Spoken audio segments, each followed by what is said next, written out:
बंदी छोड़ सतगुरु रामपाल जी परमेश्वर जी की जय हो।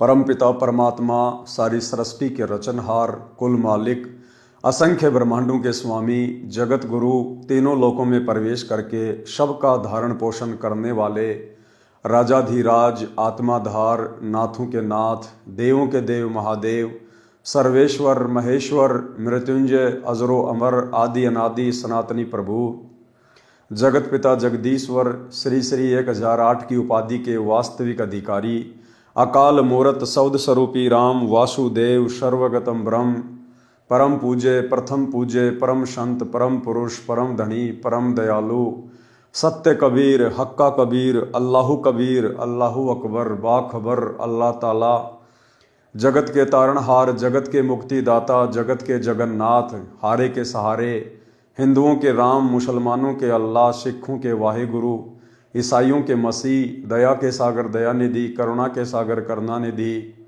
स्वयंभू परिभू, संकट मोचन, कष्ट हरण, मंगल करण, दुख भंजन, अविगत कबीर, निर्विकार निर्विषम परमात्मा, अलय अलेख सतगुरु, आदि अनादि सतगुरु, असली मर्यादा पुरुषोत्तम, असली राम, असली कृष्ण, असली घनश्याम, असली मुरारी, राजाओं के राजा, महाराजाओं के महाराजा, शहंशाहों के शहंशाह, सम्राटों के सम्राट, भगवानों के भगवान, अल्लाहों के अल्लाह, प्रभुओं के प्रभु, मसीहाओं के मसीह, सच्चे वाहिगुरु, बाबाओं के बाबा, पीरों के पीर, सेठों के सेठ, जगत सेठ, सावलसा सेठ, सर्वगुण संपन्न, अनंत कोटि कलाओं के स्वामी, अनंत कोटि ब्रह्मांडों के नायक, योगियों में महायोगी, ध्यानियों में महाध्यानी, सिद्धों में परम सिद्ध, ज्ञानियों में तत्व ज्ञानी, ब्रह्म ज्ञानी, महाज्ञानी, परम ज्ञानी, सर्वश्रेष्ठ ज्ञानी, विज्ञानी, युवा कबीर, समरथ कबीर, असमवात, अमित ओझा, सच्चे रहनुमा, करीम अल्लाह, सुभान अल्लाह, दुनिया के अंतिम पैगंबर, 8 सितंबर 1951 से गांव धनाना, जिला सोनीपत, हरियाणा, भारतवर्ष की पावन भूमि पे प्रकट रियल कल की भगवान श्री नारायण साकार हरि, श्री बाबा साहेब, शब्द स्वरूपी राम, संत शिरोमणि सतगुरु रामपाल जी परमेश्वर जी के चरण कमल में साध संगति से जुड़े हुए देश विदेश से आप और हम सभी सत्सेवक भाई बहनों का अनंत कोटि दंडवत प्रणाम। सत्साई भाई और बहनों, दया पूज्य गुरुदेव भगवान की, सतगुरु रामपाल जी परमेश्वर जी की, जिनके शुभ आशीर्वाद से, विशेष आशीर्वाद से आप और हम सभी सत्सेवक भाई बहन साध संगति से जुड़कर अपनी आत्मा के कल्याण हेतु गुरुदेव के तत्व ज्ञान को आधार बनाकर मोक्ष प्राप्ति के लिए निरंतर सतलोक की ओर बढ़ रहे हैं। भाई और बहनों, पूज्य गुरुदेव जी के कर कमल से लिखित पवित्र ग्रंथ मुक्ति बोध के ऊपर वीडियो बनाने की श्रृंखला जारी है। आज इस श्रृंखला में हमारा ये 23वें नंबर का वीडियो है। प्रत्येक वीडियो में गुरुदेव भगवान के आशीर्वाद से आप और हमें अध्यात्म से संबंधित, भक्ति मार्ग से संबंधित बहुत ही गहरी गहरी जानकारियां और बहुत ही हमारे विश्वास को दृढ़ करने वाली बातें सीखने को, समझने को और सुनने को मिल रही हैं। तो भाई और बहनों, आज के वीडियो की हम शुरुआत करते हैं। पवित्र ग्रंथ मुक्ति बोध, पेज नंबर है 245। यहां आज परमेश्वर ने दुर्भिक्ष यानी अकाल पड़ने का वर्णन किया है। यानी जिस समय आदरणीय गरीबदास जी महाराज जी आए थे, उस समय 1720 में एक भयंकर अकाल पड़ा था और उस अकाल के दौरान जनजीवन कितना अस्त व्यस्त हो गया था। लोगों ने एक रोटी के लिए अपने बच्चे तक बेच डाले थे। कोई जाति पाति और धर्म का चक्कर नहीं रहा। जहां रोटी खाने को मिल जाए लोग टूट पड़ते थे। ना कोई जाति देखता था, ना कोई धर्म देखता था। बड़े बड़े राजघराने के लोग, राजा लोग और उनके बच्चे जो नान पुलाव खाया करते थे, 56 प्रकार के भोग खाया करते थे, एक रोटी के टुकड़े के लिए दर दर भटकने लगे। भाई और बहनों, युग परिवर्तन का समय निकट है। 2028 परमेश्वर के द्वारा निर्धारित समय है। ये दुनिया ज्ञान से अपने परमपिता परमेश्वर को नहीं पहचान पा रही है, नहीं जान पा रही है। सन 1994 से परमेश्वर ने, सतगुरु रामपाल जी परमेश्वर जी ने अपना यथार्थ 13वां कबीर पंथ शुरू कर दिया था और पिछले 30 वर्षों से लगातार उन्होंने देश दुनिया को समझाने के लिए दिन रात एक कर डाले। लेकिन इस आधुनिकीकरण की चक्काचौंध में और काल प्रेरणा से ये दुनिया सतगुरु के ज्ञान को स्वीकार नहीं कर पा रही है। नतीजन युग परिवर्तन के दौर में एक बार फिर से परमेश्वर के द्वारा वही 1720 वाली हिस्ट्री दोहराई जाएगी। आज ये दुनिया और इस दुनिया के लोग हर प्रकार से संकटों में घिरने वाले हैं। महामारी, युद्ध, महायुद्ध, अनेकों प्रकार से बाढ़, भूकंप, अतिवृष्टि, अनावृष्टि, ओलावृष्टि, जगह जगह पे आग लग जाना, भूकंप आ जाना, कई प्रकार से ये प्रकृति इंसान के जीवन को अस्त व्यस्त करेगी। और उस समय भी इस इंसान को परमेश्वर की ही शरण लेनी पड़ेगी। यदि अपने और अपने परिवार का बचाव चाहेंगे तो दूसरा धरती पर कोई रास्ता नहीं होगा। तो 1720 में किस प्रकार से दुर्भिक्ष पड़ा, अकाल पड़ा, उसका वर्णन परमेश्वर हमें पहले ही सचेत करने के लिए बता रहे हैं। दुर्भिक्ष अकाल का प्रकरण पारक के अंक की वाणी नंबर 207 से 227। गरीब बीसे में बिसरे नहीं, लागी जोर कसीस, खंड बिहंडा हो गए देखो कोम 36। गरीब बीसे में बिसरे नहीं। बीसे का मतलब गुरुदेव ने बताया 2020। अब भाई और बहनों, ये परमेश्वर को पहचानने के संकेत हैं। ये भाषा, ये लफ्ज, ये कौन यूज कर सकता है? ये सांकेतिक हैं, कोड वर्ड में है। आपको गूगल में कहीं नहीं मिलेगा कि बीसे का मतलब 2020 होता है। आपको डिक्शनरी में कहीं नहीं मिलेगा कि बीसे का मतलब 2020 होता है। तो बीसे का मतलब 2020 किसने बताया? सतगुरु रामपाल जी परमेश्वर जी ने बताया। गरीबदास जी ने तो केवल लिख दिया, उसका अनुवाद नहीं किया। अब अनुवाद कौन कर सकता है? समर्थ कर सकता है। तो क्या कह रहे हैं गुरुदेव? गरीब बीसे में बिसरे नहीं, लागी जोर कसीस, खंड बिहंडा हो गए देखो कोम 36। कोम 36 जाति बिरादरियां सब खंड बिहंड हो गए।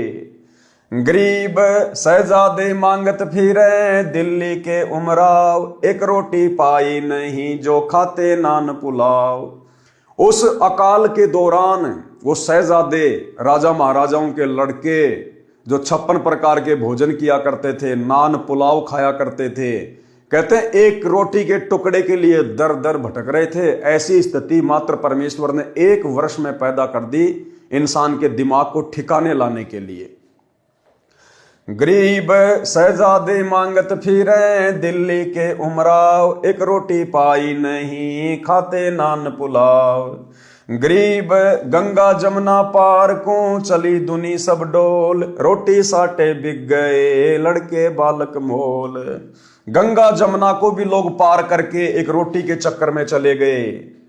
चली दुनी सब डोल, दुनी यानी दुनिया डोलमोल हो गई, और रोटी साटे बिक गए लड़के बालक मोल। एक रोटी के लिए लोगों ने अपने बच्चे तक बेच दिए। गरीब इसते आगे क्या कहूं, बीती बहुत बिताड़, बासमती भोजन कर जिन पाया नहीं पवाड़।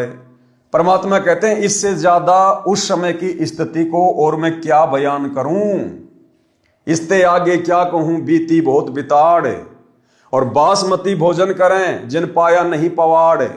जो लोग बासमती चावल को बना के खाया करते थे, यानी अच्छा अच्छा भोजन खाया करते थे, उनको एक घास होती है पवाड़।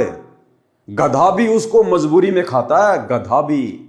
इंसानों ने वो पवाड़ घास भी नहीं छोड़ी, उसको भी खा गए अपनी जान बचाने के लिए। गरीब इसते आगे क्या कहूं, बीती बहुत बिताड़, बासमती भोजन कर जिन पाया नहीं पवाड़। गरीब खर पवाड़ नहीं खाते हैं, मनुष्य खाया तोड़, सांगर टीट और भाकड़ी लेने वृक्ष जड़ोड़। गरीब खर पवाड़ नहीं खाते हैं, मनुष्य खाया तोड़। खर यानी गधा, गधा भी उस पवाड़ घास को नहीं खाता है। लेकिन उस समय अकाल के दौरान अपनी जान बचाने के लिए इंसानों ने तोड़ तोड़ के खा ली। सांगर, टीट और भाकड़ी। सांगर लगते हैं जैसे जांडी का जो पेड़ होता है ना, राजस्थान में जैसे जांडी होती है, जाटी बोलते हैं, उसके लंबी लंबी लगती हैं। कहते लोगों ने वो भी नहीं छोड़ी। टीट, टीट जो कैर होता है, कैर, उसके लगते हैं गोल गोल टीट, जिनका अचार डाला जाता है। बहुत ज्यादा कड़वे होते हैं और उन टीटों का कड़वापन दूर करने के लिए, क्योंकि हमारे माता पिता, हमारी दादी, हम बचपन में छोटे छोटे थे तो खुद ही तोड़ तोड़ के लाया करते थे, गांव से बाहर हुआ करते थे कैर। तो पहले तो उनका कड़वापन समाप्त किया जाता था और उनका कड़वापन समाप्त करने के लिए उनको एक मटके में डालकर ऊपर से छाछ से भर दिया करते थे, छाछ से, लस्सी से, और 10-15 दिन में सड़ सड़ के फिर उनका कड़वापन ठीक ठाक होता था। फिर निकाल के उनको धोते थे, अच्छी प्रकार से साफ करते थे पानी से। उसके बाद फिर उनको तेल वगैरह में डाल के गर्म करके फिर उनका अचार बनाया जाता था, जो रोटी के साथ में कभी कभार थोड़ा बहुत खाया जाता था। लोगों ने अचार डालना तो दूर, साफ करना तो दूर, उसको छाछ में डाल के कड़वापन दूर करना तो बहुत आगे की बात है। लोगों ने कैर के पेड़ से कच्चे तोड़ तोड़ के वो टीट खा लिए, जो आदमी एक भी नहीं खा सकता, एक भी। अगर एक भी खा लेगा तो मुंह का पूरा जायका खराब हो जाएगा, इतना कड़वापन आता है उन टीटों में। और लोगों ने उस समय अपनी जान बचाने के लिए वो टीट भी तोड़ तोड़ के खा लिए कैर के पेड़ से।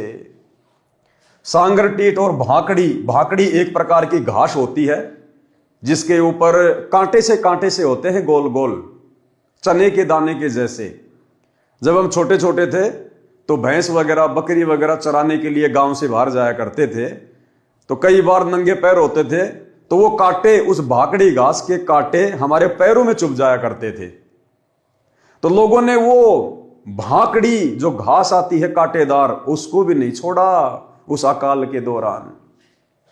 सांगर, टीट और भाकड़ी लीने वृक्ष जरोड़। पेड़ों के जो पत्ते हैं उनको भी जरोड़ जरोड़ के, तोड़ तोड़ के लोगों ने वो भी खा लिए, वो भी नहीं छोड़े। ऐसा दुर्भिक्ष पड़ा था। गरीब खर पवाड़ नहीं खाते हैं, मुनशो खाया तोड़। सांगर, टीट और भाकड़ी लीने वृक्ष जरोड़। गरीब कड़ा कुहिंद्रा खा गए, जड़ा जोजरू झाड़। इसते आगे क्या कहूं, रही न बोदी बाड़। परमात्मा कहते हैं कड़ा कुहिंद्रा खा गए, जिनको ये बकरियां खाया करती हैं, बकरियां, छोटे छोटे जो जोजड़े होते हैं, लोगों ने उनको भी नहीं छोड़ा। जड़ा जोजरू झाड़ और इसते आगे क्या कहूं, रही न बोदी बाड़। खेतों के चारों तरफ रखवाली के लिए कांटेदार झाड़ियां लगाया करते थे, लोगों ने उसको भी नहीं छोड़ा। कूट कूट के वो भी खा ली। गरीब फजल किया यूं दुख सुण्या, बरसे दीन दयाल। आए इंदर गरज कर, शुबर सर्वस्ताल। उसके बाद लोगों ने भगवान से अर्ज करी, प्रार्थना करी। इंसान को अपनी जब औकात का पता चल जाता है ना, जैसे वर्तमान में परमपिता परमेश्वर सतगुरु रामपाल जी भगवान ने इंसान को थोड़ा सा दिमाग दिया, भक्ति के लिए परमात्मा ने इस विज्ञान को शुरू करवाया।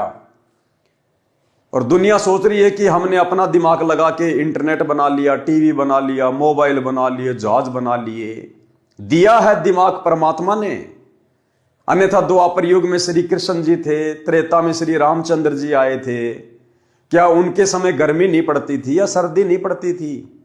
क्या उनको आने जाने के लिए गाड़ी की आवश्यकता नहीं थी? रोड भी ढंग के नहीं थे, खड्डे खच्चर जोड़ जोड़ के चला करते थे। क्या उनको अपने रिश्तेदारों से बात करने के लिए मोबाइल की आवश्यकता नहीं थी? क्या उनको गर्मी में एसी या कूलर, पंखे की आवश्यकता नहीं थी?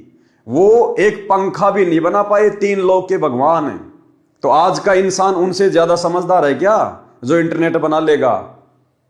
तो ये सब कुछ परमेश्वर ने वर्तमान में इंसान को दिमाग दिया है, केवल भक्ति में सहयोग के लिए।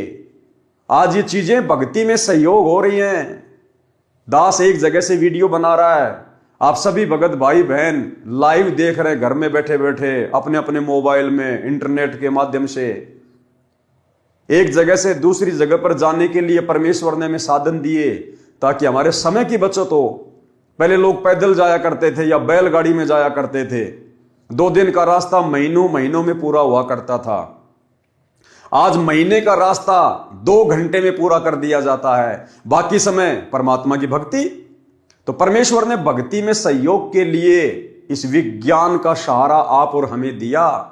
लेकिन वर्तमान में इंसान आध्यात्म ज्ञान को ना समझकर और विज्ञान को ही सब कुछ मानकर धीरे धीरे अपने पतन की ओर आगे बढ़ रहा है।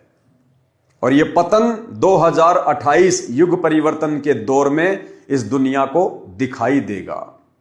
तो भाइयों और बहनों, परमेश्वर ने विज्ञान तो दी थी भक्ति में सहयोग के लिए, लेकिन इंसान ने परमेश्वर को ना पहचान कर अपनी नादानी में इसका दुरुपयोग करना शुरू कर दिया, जिसका नतीजा वर्तमान में सबको देखने को मिलेगा। तो उसके बाद लोगों ने परमात्मा से अर्ज करी, जिसको भी अपना परमात्मा मानते थे, जिसको भी अपना इष्ट मानते थे, लेकिन सुनने वाला तो एकमात्र यही परमात्मा है। उसके बाद परमात्मा ने दया बख्शी। गुरुदेव भगवान ने इंद्र को आदेश दिया, बरसात हुई, धीरे धीरे माहौल ठीक हुआ। गरीब फजल किया, यूं दुख सुना, फजल किया, लोगों ने अरदास करी और उस परमात्मा ने उनका दुख सुना। और बरसे दीन दयाल, आए इंद्र गरज कर, सुबर सरवर ताल। गरीब सातु धात और सातु अन्न, बरसा के माही, मेहर मौज मोला करी, बादल पछाए जाही। गरीब बरसे इंद्र घनघोर कर, उतरया हुक्म हिजूर, खलक मुलक सब आवादान, नाही होत कसूर। गरीब ये 20 की बात है, लग्या 21 ऐन। अब क्या कह रहे हैं परमात्मा कि ऊपर आपको जो बातें बताई है ना अकाल के विषय में, ये तो 20 की बात है, यानी 1720 की बात है। फिर लग्या 21 ऐन, फिर 1721 शुरू हुआ। गरीब ये 20 की बात है, लग्या 21 ऐन, 60 महीना शुभ घड़ी, 7 8 चैन।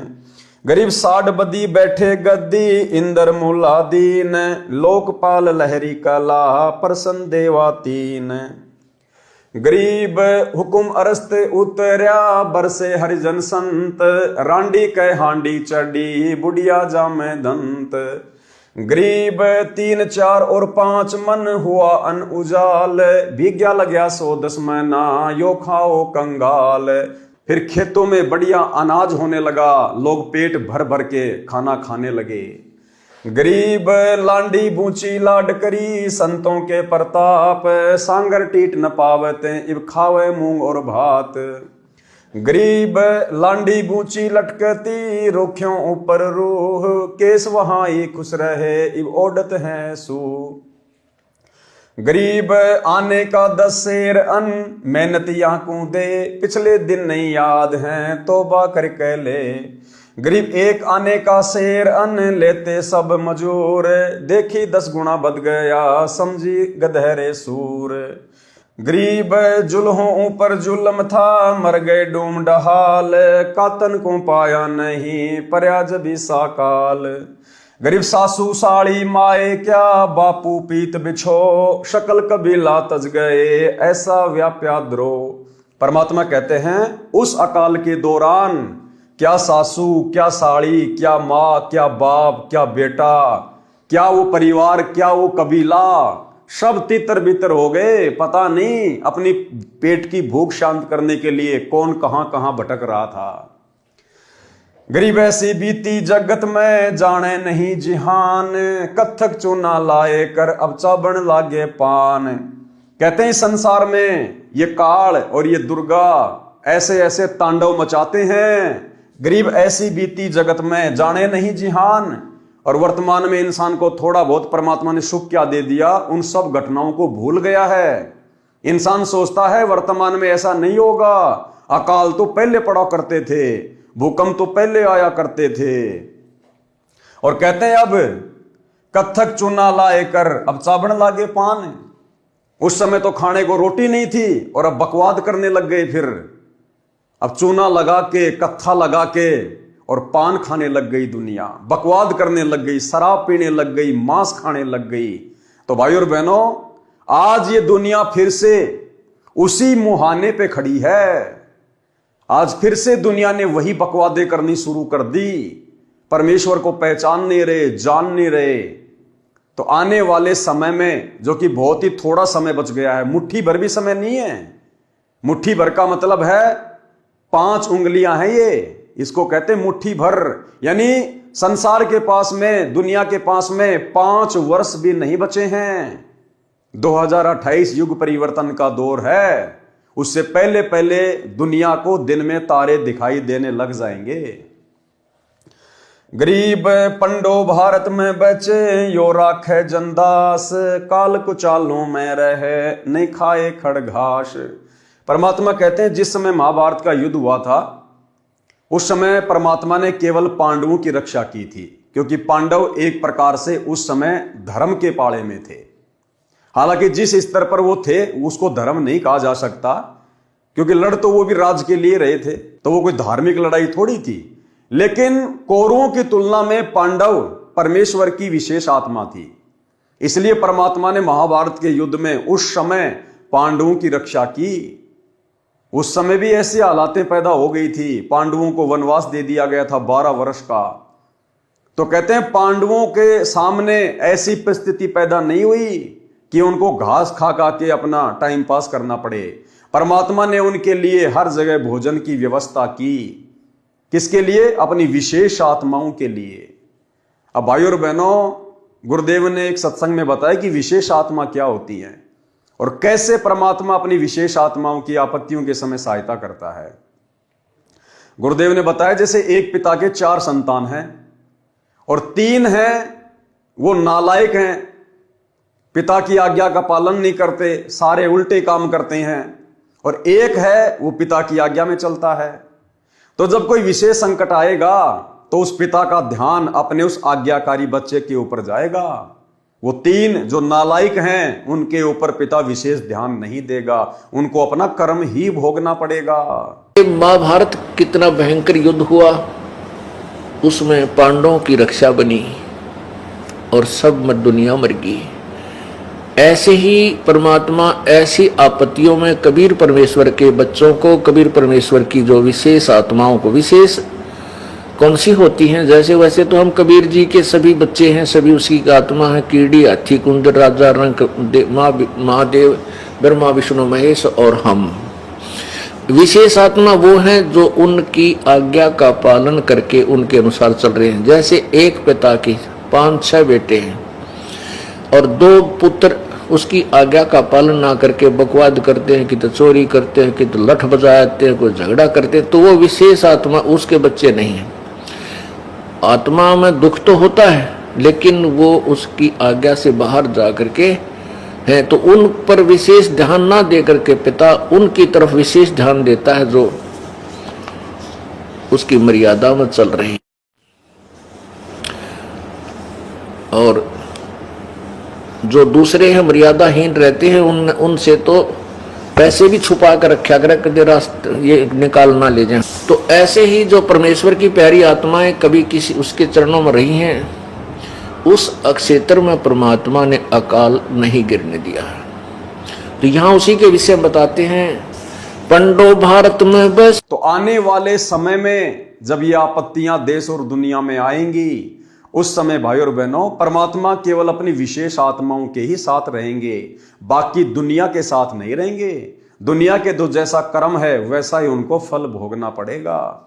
और वर्तमान में जो सतगुरुदेव भगवान से उपदेश लेकर भक्ति कर रहे हैं, मर्यादा में रह रहे हैं, नेक नीति से अपना कर्म कर रहे हैं, परमेश्वर अपनी इन ही विशेष आत्माओं की उस समय रक्षा करेगा। परमात्मा उनको भूखा नहीं मरने देगा, कहीं से भी उनके लिए परमात्मा अन्न का बंदोबस्त करेगा।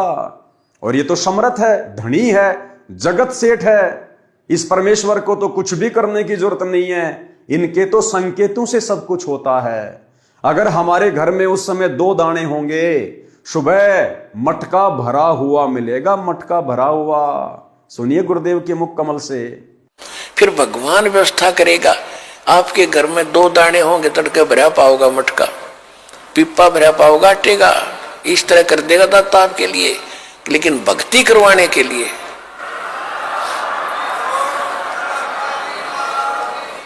ये उनकी करेगा जो भक्ति करेंगे, और जो बकवाद चाहोगे वो अपना करते रहियो। ठीक है, जैसा भक्ति भजन करेंगे उनका लाभ मिल जाएगा, लेकिन वो उसमें से खड़ी रह जाएंगे। तो भाई और बहनों, इसलिए भक्ति करने की आवश्यकता पड़ती है, इसलिए परमात्मा की आवश्यकता होती है। तो आप और हमारा सौभाग्य जो उस महाविनाशकारी समय से पहले गुरुदेव ने हमारी बुद्धि खोली और हमें अपनी पहचान करवाई, क्योंकि हम परमेश्वर की युगों युगों से भक्ति करते हुए आ रहे हैं। और बाकी दुनिया जिनको आभास भी नहीं है कि धरती पर परमेश्वर आ चुके हैं, इनके पिछले जन्मों के संस्कार इतने मजबूत नहीं हैं, इनके हृदय में अभी भक्ति का बीज डला नहीं है। तो भाई और बहनों, ये आदरणीय गरीबदास जी महाराज जी के सदग्रंथ की वाणियां हैं, यानी सतगुरु रामपाल जी भगवान ने ही 350 साल पहले आदरणीय गरीबदास जी की भूमिका निभाई थी, और इन्होंने ही अपने कर कमल से सदग्रंथ साहिब को लिखा था, यानी लिखवाया था। परमेश्वर तो केवल एक अनपढ़ की भूमिका कर रहे थे, वो चाहते तो लिख भी सकते थे, उनके लिए तो कोई बड़ी बात नहीं है। लेकिन परमेश्वर ने एक अन्य आत्मा गोपाल दास जी को निमित्त बनाया और सदग्रंथ साहिब को लिखवाया। तो भाई और बहनों, इस पवित्र ग्रंथ की वाणियों को पढ़ने मात्र से हम पुण्य के भागी बनते हैं। आगे गुरुदेव ने इन वाणियों का संक्षेप में सरलार्थ किया हुआ है। एक बार पुनः हम इन वाणियों को पढ़ेंगे, क्योंकि ये परमेश्वर के मुख कमल से उच्चारित वाणियां हैं, ये परमेश्वर के हृदय की पुकार हैं, ये परमेश्वर की आत्मा की पुकार है, ये हमें पोसती है, ये हमें पालती है। इससे हम भगत भाई बहन दृढ़ होते हैं, भक्ति मार्ग पर हमारा विश्वास बढ़ता है। गरीब बीसे में बिसरे नहीं, लागी जोर कसीस, खंड बिहंडा हो गए देखो कोम 36। गरीब शहजादे मांगत फिरे दिल्ली के उमराव, एक रोटी पाई नहीं खाते नान पुलाव। गरीब गंगा जमुना पार को चली दुनी सब डोल, रोटी साटे बिक गए लड़के बालक मोल। गरीब इसते आगे क्या कहूँ बीती बहुत बिताड़, बासमती भोजन कर जिन पाया नहीं पवाड़। गरीब खर पवाड़ नहीं खात हैं मनस्यों खाया तोड़, सांगर टीट और भाकड़ी लीने वृक्ष जरोड़। गरीब कड़ा कुहिंद्रा खा गए झड़ा झोझरू झाड़, इसते आगे क्या कहूँ रही न बोधी बाड़। गरीब फजल की आयु दुख सुण्या बरसे दीन दयाल, आए इंद्र गरज कर शुबर सरबर ताल। गरीब सातु धातुर सातु अन्न बरसा के माही, मेर मौज मोला करी बादल पछाए जाही। गरीब बरसे इंदर गनगोर कर उतरया हुक्म हिजूर, खलक मुलक सब आवादान ना नहीं होत कसूर। गरीब ये बीसे की बात है लग्या 21 ऐन, 60 महीना शुभ घड़ी सातों आठों चैन। गरीब 60 बदी बैठे गद्दी इंदर मुलालीन, लोकपाल लहरी कला प्रसन्न देवातीन। गरीब हुकुम अरस्त उतरया बरसे हरिजन संत, रांडी कै हांडी चढ़ी बुढ़िया जामे दंत। गरीब 3, 4 और 5 मण हुआ अन्न उजाल, भीग्या लग्या 110 महीना यो खाओ कंगाल। गरीब लांडी बूची लाड करी संतों के प्रताप, सांगर टेट न पावते इब खावे मूंग और भात। गरीब लांडी बूची लटकती रुखों ऊपर रू, केस वहाई खुशी रहे इब ओडत है सू। गरीब आने का 10 शेर अन्न मिन्नतियां को दे, पिछले दिन नहीं याद हैं तौबा करके ले। गरीब 1 आने का शेर अन्न लेते सब मजूर, देखी 10 गुना बद गया समझी गदरे सूर। गरीब जुल्हों पर जुल्म था मर गए डूम डहाल, कातण को पाया नहीं पर्याज भी साकाल। गरीब सासू साड़ी माए क्या बापू पूत बिछो है, सकल कबीला तज गए ऐसा व्याप्या द्रोह। गरीब ऐसी बीती जगत में जाने नहीं जिहान, कथुर चुना लाए कर अब चाबन लागे पान।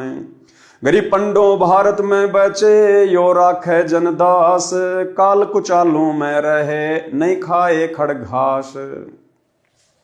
सरलार्थ, इन वाणियों में दुर्भिक्ष का वर्णन है।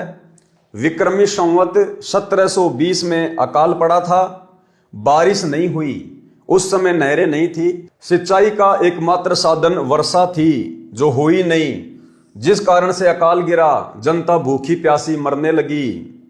संत गरीबदास जी ने बताया है कि उस दुर्भिक्ष के कारण 36 जाति के व्यक्ति बर्बाद अर्थात नष्ट हो गए। जो जाति विशेष में जन्मे थे, यानी जैसे ब्राह्मण, ठाकुर लोग, राजपूत लोग अपने को सर्वोच्च जाति का मानकर घमंड करते थे, वे जाति बताना भूल गए।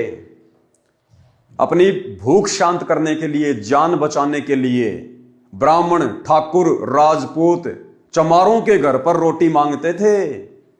अपनी जाति वाति बताना सब भूल गए। जो पहले एक दूसरे से इतनी नफरत किया करते थे, अपने आप को सर्वोच्च माना करते थे, अपने को सर्वोच्च जाति का मानकर घमंड करते थे, वे जाति बताना भूल गए। भूख से बेहाल थे, सर्व प्राणी त्राही त्राही कर रहे थे। जो दिल्ली में रहने वाले शहजादे अर्थात राजघराने के व्यक्ति भूख के कारण दर दर भटक कर मांग मांग कर रोटी खा रहे थे। जो दिल्ली के उमराव अर्थात राजवंश के लोग नान पुलाव खाते थे, उस समय रोटी को तरस रहे थे, रोटी को। गंगा दरिया तथा यमुना दरिया की दूसरी ओर लोग भोजन के लिए चले गए, रोटियों के लिए अपने बच्चे भी बेच दिए। और क्या बताऊं, बहुत त्रास भोगी। जो बासमती चावल पकाकर मजे से खाते थे, उनको पवाड़ घास भी खाने को नहीं मिला, क्योंकि व्यक्तियों ने वह भी खा लिया था। पवाड़ घास को गधे भी नहीं खाते, आदमियों ने तोड़ तोड़ कर खाया। इसके अतिरिक्त जांडी के पेड़ के फल, सांगर, सिंगरे, कैर, झाड़ से टींट और कांटेदार भाकड़ी कूट कर खाई। वृक्ष के पत्ते जरोड़ कर यानी खींच खींच कर तोड़ कर खा गए। अन्य घास जैसे कुंदरा, जोजरू झाड़ को खा गए। इससे आगे और क्या बताऊं, उस दुर्भिक्ष में कांटेदार झाड़ियों की बाड़ जो खेत की रक्षा के लिए लगाई हुई थी, जो बोदी यानी कमजोर पुरानी गली हुई थी, बाड़ भी कूट कूट कर खानी पड़ी। ऐसी दुर्गति आदमियों की हुई थी। हाहाकार मचा, परमात्मा ने पुकार सुनी, इंद्र को आदेश दिया बारिश करने का। बारिश हुई, बादल गरज गरज कर बरसने लगे, तालाब खेत पानी से पूर्ण रूप से भर गए, अच्छी फसल हुई, दुर्भिक्ष का संकट टल गया।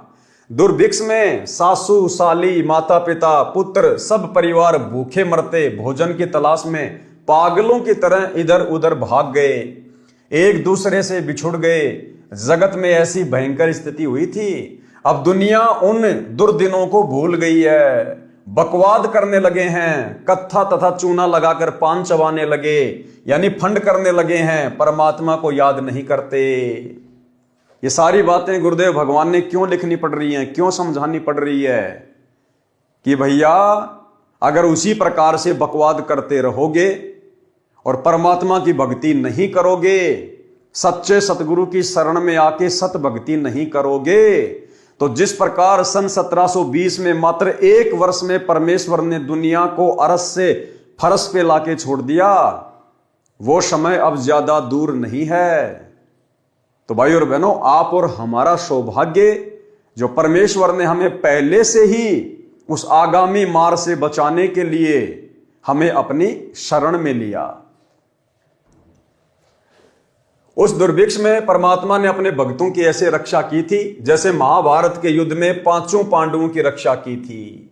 भक्तों को उस अकाल में भी भोजन का भाव नहीं रहा। यानी उस समय जो परमेश्वर की आत्माएं थी, यानी परमात्मा भिन्न भिन्न रूप धारण कर कर पृथ्वी पर विचरते रहते हैं, आत्माओं को सत भक्ति पे लगाते रहते हैं। तो उस समय जो उनकी शरण में थे, जो उनके भगत थे, परमेश्वर ने उस 1720 में अकाल के समय जहां दुनिया की दुर्गति हो रही थी, लेकिन परमेश्वर ने अपने भक्तों के ऊपर दिक्कत नहीं आने दी। उनकी परमेश्वर ने भोजन की व्यवस्था की, उनको भाकड़ी नहीं खाने दी, पवाड़ घास नहीं खाने दी। भक्तों को उस अकाल में भी भोजन का भाव नहीं रहा। और ठीक इसी प्रकार भाई और बहनों, आप और हमने भी विश्वास के साथ भक्ति पे लगे रहना है। और अब तो परमात्मा स्वयं धरती पे प्रकट है, बापों का बाप। आज तो हमें परमात्मा जरा सी भी दिक्कत नहीं होने देगा, जरा सी भी दिक्कत। यदि हमने मर्यादाओं में जरा सी भी त्रुटि नहीं की है तो। वाणी नंबर 228 से 317 में श्री रामचंद्र पुत्र राजा दशरथ की महिमा का वर्णन है तथा राम और रावण के युद्ध का वर्णन है। कागभूषण ने बालक रामचंद्र की परीक्षा ली थी। उस समय पूर्ण ब्रह्म परमात्मा ने, किसने? सतगुरु रामपाल जी परमात्मा ने बालक रामचंद्र का रूप बनाकर उसकी महिमा बनाई थी।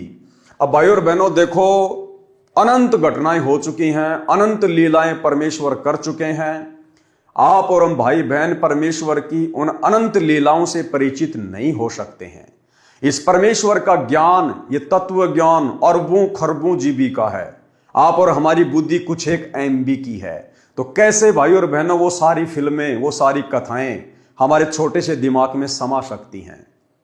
अब कागभूषण ने बालक रामचंद्र की क्या परीक्षा ली थी और कैसे गुरुदेव भगवान ने श्री रामचंद्र जी का रूप बनाया और उस परीक्षा में पास हुए। अब भाई और बहनों, ये कथाएं आने वाले समय में जब पूज्य गुरुदेव भगवान अपने मिशन को पूरा करके हिसार जेल से बाहर आएंगे, उस समय भाई और बहनों जितने दिन परमात्मा पृथ्वी पर रहेंगे, लीला करेंगे, परमेश्वर हमें आदरणीय गरीबदास जी महाराज जी के सदग्रंथ साहिब से उन्हीं सब कथाओं का जिक्र करेंगे। तो वर्तमान में दास ने गुरुदेव के सत्संगों में इस कथा को नहीं सुना है, क्योंकि गुरुदेव के लाखों सत्संग है, हम सारे सत्संग नहीं सुन सकते हैं। तो अभी तक दास तो नहीं सुन पाया है, इसलिए आप लोगों के सामने वो क्या कथा है उसका जिक्र नहीं कर सकता। तो ये हम परमेश्वर के ऊपर छोड़ते हैं।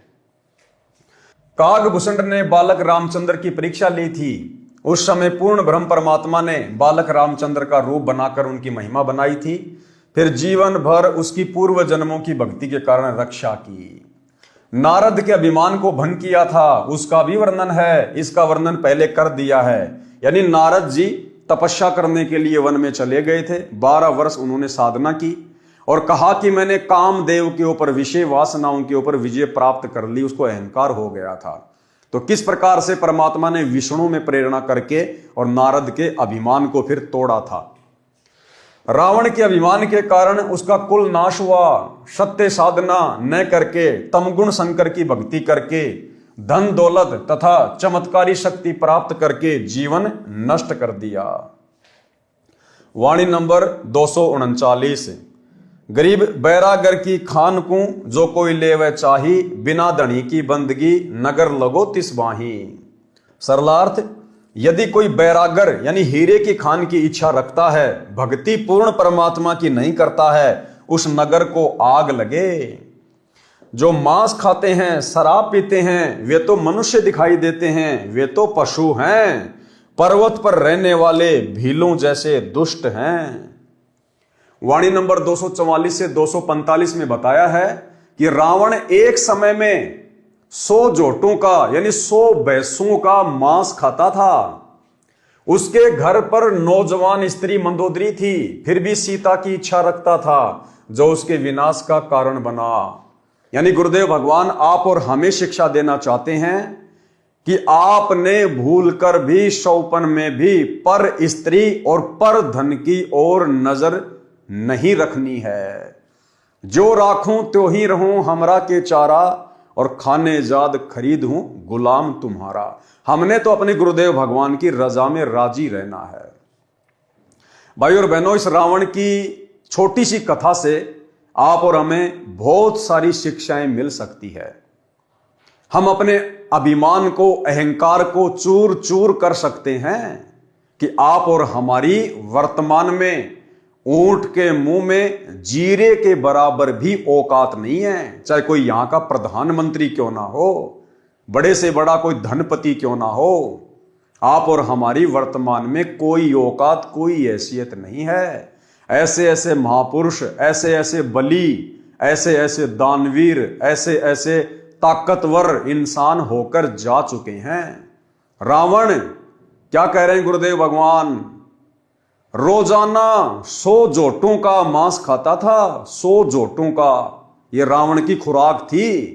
इसके अलावा सब्जी रोटी अलग है, छाछ दूध दही अलग है। 100 जोटों का मांस, और उस समय के जोटे भी कितने बड़े बड़े होंगे, हाथी से भी बड़े बड़े। तो सोचिए रावण कितना बलवान होगा। गुरुदेव ने बताया कि रावण की हाइट 150 फुट की हाइट थी, 150 फुट की।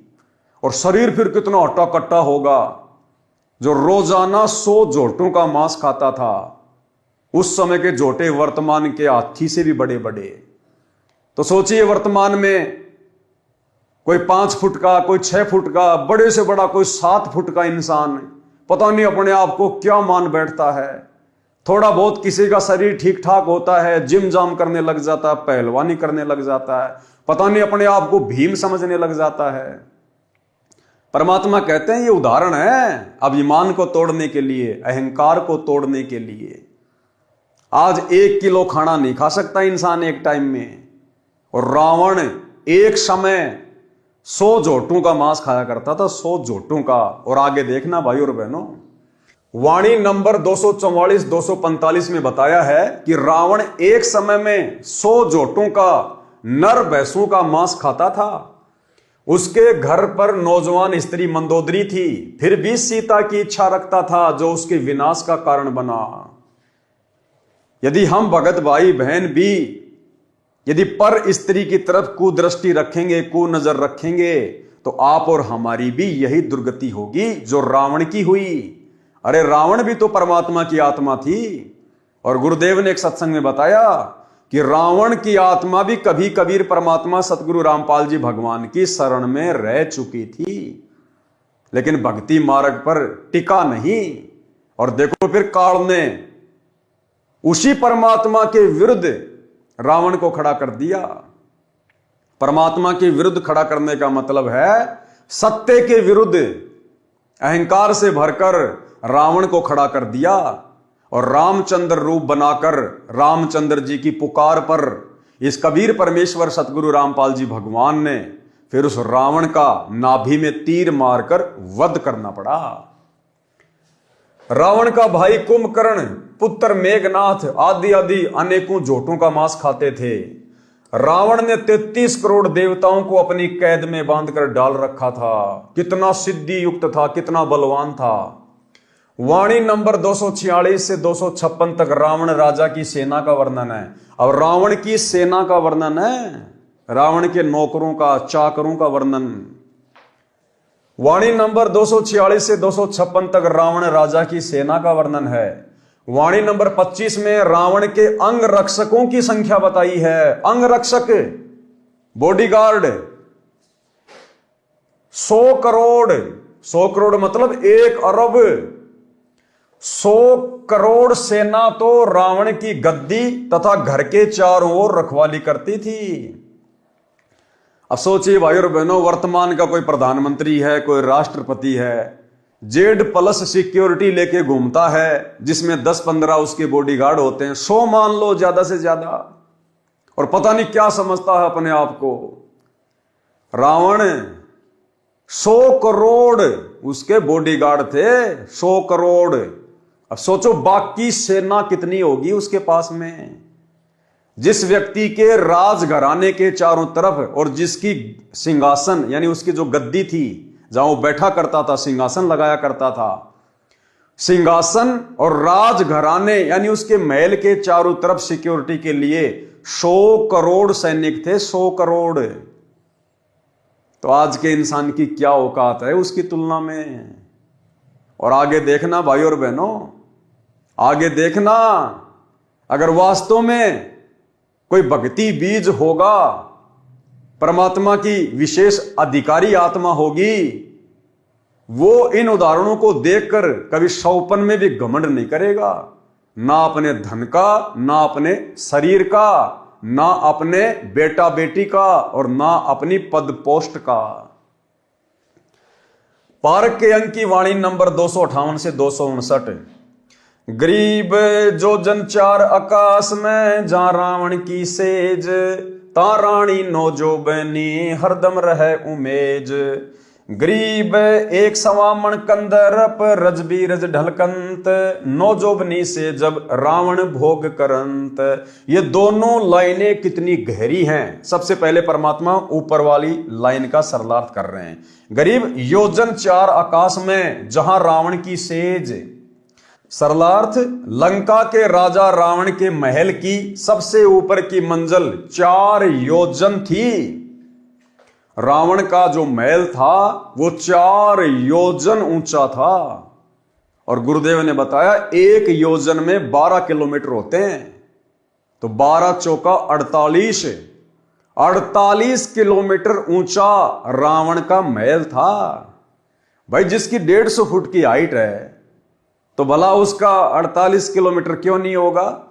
और भाई उस समय तो सब कुछ सिद्धियों से काम होता था। जैसे आजकल बुर्ज खलीफा बना दी लोगों ने दुबई में, 800-900 मीटर ऊंची बिल्डिंग है कि दुनिया की सबसे ऊंची बिल्डिंग। और उसमें जाते कैसे हैं? लिफ्ट लगा के। ऐसे ही रावण अपनी 48 किलोमीटर ऊंची बिल्डिंग में सिद्धि शक्ति से उड़ के जाया करता था, उड़ के जाया करते थे। तो बताओ भाई और बहनों, वर्तमान के इंजीनियर तो कहीं भी नहीं टिकते। ऐसे ऐसे इंजीनियर हो चुके हैं इस धरती के ऊपर। आज 1 किलोमीटर ऊंची बिल्डिंग बना दी, बुर्ज खलीफा। पता नहीं अपने आप को इंसान क्या समझने लग रहा, हमने क्या बना लिया। रावण जैसे 48 किलोमीटर ऊंचे महल बना के चले गए, आज उनका नामो निशान भी नहीं है। तो क्या औकात है आज के इंसान की? किस बात पे घमंड करेगा आज का इंसान? लंका के राजा रावण के महल की सबसे ऊपर की मंजिल 4 योजन, 1 योजन 12 किलोमीटर का होता है, इतनी ऊंची थी। और आजकल कोई भगत भाई बहन अगर 2 मंजिल बना लेता है, 3 मंजिल बना लेता है, फूला नहीं समाता, रात को सपने भी आते हैं किराएदार आ गया, 12,000 महीने के दे रहा है, बढ़िया रसोई का काम चल रहा है। परमात्मा कहते हैं घर तो 3.5 हाथ, गणा तो पूर्ण 4, और इससे अधिक जो चाहता उसको नहीं विचार। साईं इतना दीजिए जिसमें कुटुंब समाओ, हम भी भूखे ना रहे साधु ना भूखा जाए। हम भगत भाई बहनों ने केवल अपनी भक्ति को सफल करने के लिए, और जितनी वस्तुओं की हमें आवश्यकता है कम से कम, केवल हमने उतनी ही वस्तुओं का संग्रह करना है। और बार बार हमने गुरुदेव भगवान से डिमांड नहीं करनी, अर्ज नहीं करनी, प्रार्थना नहीं करनी। बारंबार गुरुदेव से प्रार्थना करना भी काल का भयंकर जाल है।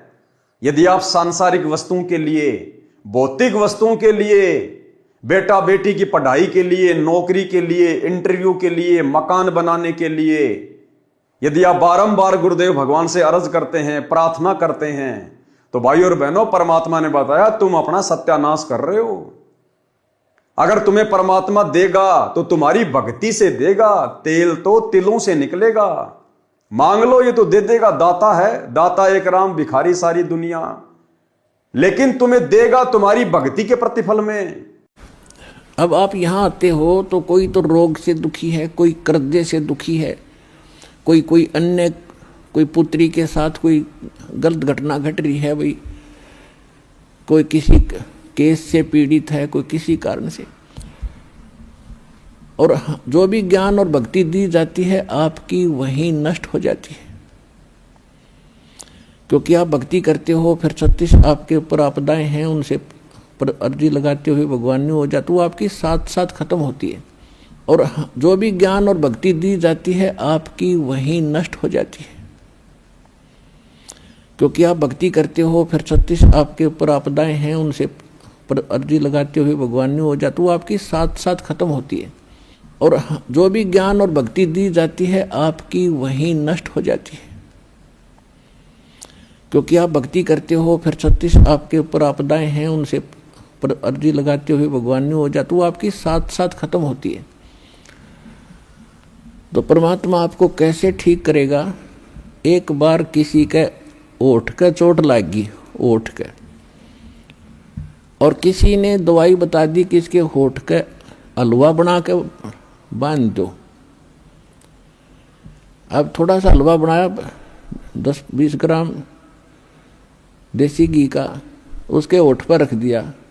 होठ पर रखते हो भीतर कर गया, भूखा था। उसने फिर दरिया, वो फिर खा गया।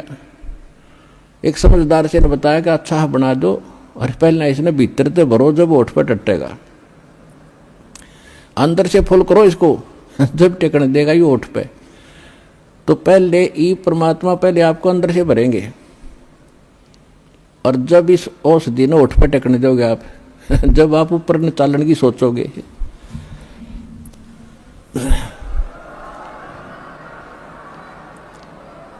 अर्थात आपकी यहाँ की जो रिक्वायरमेंट है, दाता आपके दुख हैं पहले इन्हें ठीक करेगा, और ठीक होके फिर आप गफलत कर जाते हो। इतना भी मालिक को मालूम है, आप चाहे मानो या ना मानो। अब कई भक्त कहते हैं जी कति और तो सारा ठीक हो गया, थोड़ा सा कोई बताते हैं सब दुख रह गया। वहाँ यो तो रखना पड़ेगा भगवान ने, यो तो जान कर रख रखा ना, तुम फिर अंडी पाक जाओगे। तो परमात्मा कहते हैं कि सुख के माथे पत्थर पड़ो, जिसते नाम मर देते जावे, और बलिहारी उस दुख के जो पल पल नाम उठावे। तो परमात्मा कहते इसे सुख का आग लगे जिस तो भगवान की भूल पड़े।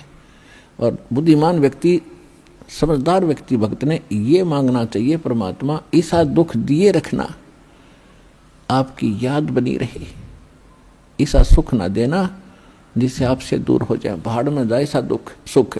तो पुण्यात्माओं, ये परमात्मा थोड़ा बहुत जो रखे है ये अनिवार्य ही होगा हमारे लिए। ये सोचकर आप अब ब्लाइंड फेथ करो इस मार्ग पे। तो भाई हमने ये भक्ति यहीं पे खर्च नहीं करनी, ये भक्ति तो हमने सतलोक जाने के लिए संग्रह करनी है। और इस दाता से मांगना क्या? अरे जो सब कुछ जानता है, जो अंतर्यामी है, जो तीनों लोकों में प्रवेश करके सबका पालन पोषण कर रहा है, ऐसे समर्थ सांवरिया सेठ से मांगा थोड़ी जाता है। अरे मांगा तो उससे जाता है जिसको पता नहीं होता। हमारे गुरुदेव को तो बताने की जरूरत नहीं है, ये तो घट घट के वासी हैं, कण कण के वासी हैं। अगर हम इनकी सतभक्ति कर रहे हैं, इनकी शरण में हैं, मर्यादा में हैं, समय से पहले परमात्मा आवश्यक वस्तु आप और हमारे सामने खड़ी कर देगा। फिर भला ऐसे समर्थ सतगुरुदेव भगवान से मांगने की क्या जरूरत? और मांगने के लिए परमात्मा ने क्या बताया कि भैया मांगना है तो भक्ति मांगो, भक्ति मर्यादा मांगो। मांगना भी गुरुदेव ने सिखाया आदरणीय धर्मदास जी के एक शब्द के माध्यम से। भक्ति दान गुरु दीजियो देवन के देवा हो, भक्ति दान गुरु दीजियो देवन के देवा हो। जन्म पाया भूलूं नहीं करहूं पद सेवा हो, जन्म पाया भूलूं नहीं करहूं पद सेवा हो। तीर्थ व्रत मैं नहीं करूं ना मंदिर पूजा हो, तीर्थ व्रत मैं नहीं करूं ना देवल पूजा हो। मनसा वाचा कर मना मोहे और न दूजा हो, मनसा वाचा कर मना मोहे और न दूजा हो। भक्ति दान गुरु दीजियो देवन के देवा हो, भक्ति दान गुरु दीजियो देवन के देवा हो। जन्म पाया भूलों नहीं करहूं पद सेवा हो। सुख संपत्ति परिवार धन और सुंदर नारी हो, सुख संपत्ति परिवार धन और सुंदर नारी हो। सुपने में इच्छा नहीं करूं गुरुआन तुम्हारी हो, सपने में इच्छा नहीं करूं गुरुआन तुम्हारी हो। भक्ति दान गुरु दीजियो देवन के देवा हो, भक्ति दान गुरु दीजियो देवन के देवा हो। जन्म पाया भूलो नहीं, करहूँ पद सेवा हो। अष्ट सिद्धि और नौ निधि बैकुंठ का बासा हो। अष्ट सिद्धि और नौ निधि बैकुंठ का वासा हो। सो मैं तुमसे न मांगता, सब थोथरी आशा हो। सो मैं तुमसे न मांगता, सब थोथरी आशा हो। भक्ति दान गुरु दीजियो, देवन के देवा हो। भक्ति दान गुरु दीजियो, देवन के देवा हो। जन्म पाया भूलो नहीं, करहूँ पद सेवा हो। तो यदि हमने कुछ मांगना भी है अपने परमेश्वर से, अपने महबूब से, अपने गुरुदेव भगवान से, तो गुरुदेव ने बताया कि बच्चों तुम क्या मांगोगे? तुम रावण से ज्यादा यहां पर वैभवशाली नहीं हो सकते, भौतिक सुख सुविधाओं से लैस नहीं हो सकते। जिसकी 48 किलोमीटर ऊंची मंजिल थी, सिद्धि शक्ति से उड़ के जाया करता था, और 48 किलोमीटर ऊंचा महल पूरा का पूरा सोने का, गारियां भी सोने की, ईंटें भी सोने की। क्या हम उस रावण से ज्यादा वैभवशाली यहां हो सकते हैं? 1 लाख पूत 1.25 लाख नाती, उस रावण के आज घर में कोई दीवा ना बाती। 1 लाख जिसका उसका कोई वंश भी नहीं आज धरती पर। तो बताओ फिर हम क्या मांगे परमात्मा से? क्या मांगे? वो रावण अपने साथ में सुई की नोक नहीं लेकर जा सका, हम क्या ले जाएंगे? तो परमात्मा कहते हैं भक्ति मांगो, भक्ति से बड़ा कोई धन नहीं है। कबीरा सब जग निर्धना, धनवंता ना कोई, और धनवंता सोई जानिए, जिसके पास राम नाम धन होए। कौन से राम का? सतगुरु रामपाल जी परमेश्वर जी का शतनाम, सारनाम, प्रथम नाम, इनकी भक्ति, इससे बड़ा दुनिया में कोई धन नहीं है। बाकी सब धन नश्वर हैं, खंड खंड हो जाएंगे, लेकिन ये भक्ति धन कभी भी नष्ट नहीं होता, हमें शतलोक में पहुंचा देगा। तो गुरुदेव ने बताया अगर कुछ मांगना भी है तो भक्ति मांगो। जय तन चाहिए राजपाट, तो धर ले ध्यान हमारा। अगर तेरे मन में राज्य करने की इच्छा भी है तो भी इस भक्ति से ही मिलेगी। अगर रावण को भी वो महल मिला, ठाट बाट मिले, नौकर चाकर मिले, तो भी उसकी भक्ति के प्रतिफल में मिले। रावण ने 10 बार अपना सिर अपने हाथ से तलवार से काट के अपने इष्ट श्री शंकर जी के चरणों में चढ़ा दिया, लेकिन फिर भी देने वाला तो यही कबीर परमात्मा था, भले शंकर जी के माध्यम से दे। अष्ट सिद्धि 9 निधि का दाता यही है, 24 सिद्धियों का स्वामी यही है। ये देवी देवता ब्रह्मा विष्णु महेश भी इसी समर्थ सेठ सतगुरु रामपाल जी भगवान से मांगते हैं। 33 कोटि अधारा, ध्यावे शेष 88, उतरे भवजल पारा, कटहे यम की फांसी। ये 33 करोड़ देवी देवता और 88,000 ऋषि महात्मा भी अपनी भक्ति का आधार इसी पूर्ण परमात्मा कबीर परमेश्वर सतगुरु रामपाल जी भगवान को ही मानते हैं, भले उन्हें भक्ति का वास्तविक ज्ञान नहीं है। जिस प्रकार इंसान चाहे किसको भी पूजता है, किसी भी देवी देवता की पूजा करता है, लेकिन जब उसके ऊपर विशेष आपत्ति आती है तो उसकी आत्मा से एक ही पुकार निकलती है, हे परमात्मा, हे मालिक, हे परमेश्वर। इसी प्रकार ये देवी देवता चाहे जो भक्ति कर रहे हैं, लेकिन उनकी भक्ति का आधार वो परमात्मा ही है, क्योंकि सर्व का पालन पोषण यही एकमात्र परमात्मा तीनों लोकों में प्रवेश करके करता है। तो हम भगत भाई बहनों ने ये रावण जैसे जन्म बहुत भोग लिए। इस नकली नश्वर 21 ब्रह्मांड के झूठे सुख हमने बहुत बार भोग लिए। अनेकों बार हमने बड़े बड़े बलशाली पहलवानों के जन्म ले लिए। अनेकों बार हम बड़े बड़े बिजनेसमैन रह चुके हैं, बड़े बड़े खिलाड़ी रह चुके हैं। हमने सर्व जीवन भोग लिए। परमात्मा कहते हैं कोटि जन्म तू राजा की न्या, करोड़ों बार तो सतलोक से आने के बाद हम यहां पर पृथ्वी पर सर्व संपन्न राजाओं के जीवन भोग चुके हैं। कोटि जन्म तू राजा की न्या, मिटी न मन की आशा, और भिक्षुक होकर दर दर घूम लिया, मिल्या न निर्गुण राशा। हमारी कहीं भी संतुष्टि नहीं हुई। इस आत्मा की अभी तक कभी भी तृप्ति नहीं हुई। इस आत्मा की संतुष्टि, इसकी तृप्ति होगी गुरुदेव की भक्ति से, क्योंकि ये भक्ति आत्मा की खुराक है, जो वर्तमान में बड़े सौभाग्य से आप और हमें पूज्य गुरुदेव जी के द्वारा मिल चुकी है। इसलिए अब हमने दुनिया के वैभव को देखकर, सर्व संपन्न लोगों के सर्व सुखों को देखकर अपने मन में किसी भी प्रकार की इच्छा जाहिर नहीं करनी है। परमात्मा यही समझाना चाहते हैं कि अगर तू सफल हो गया ये भक्ति करके, तो यहां के राजा महाराजाओं के सुख तो छोड़ दो। जब तुम सतलोक में चले जाओगे तो परमात्मा कहते हैं, चार मुक्ति जहां चंपी करती माया होरी दासी, दास गरीब अभय पद परसै वो मिले राम अविनाशी।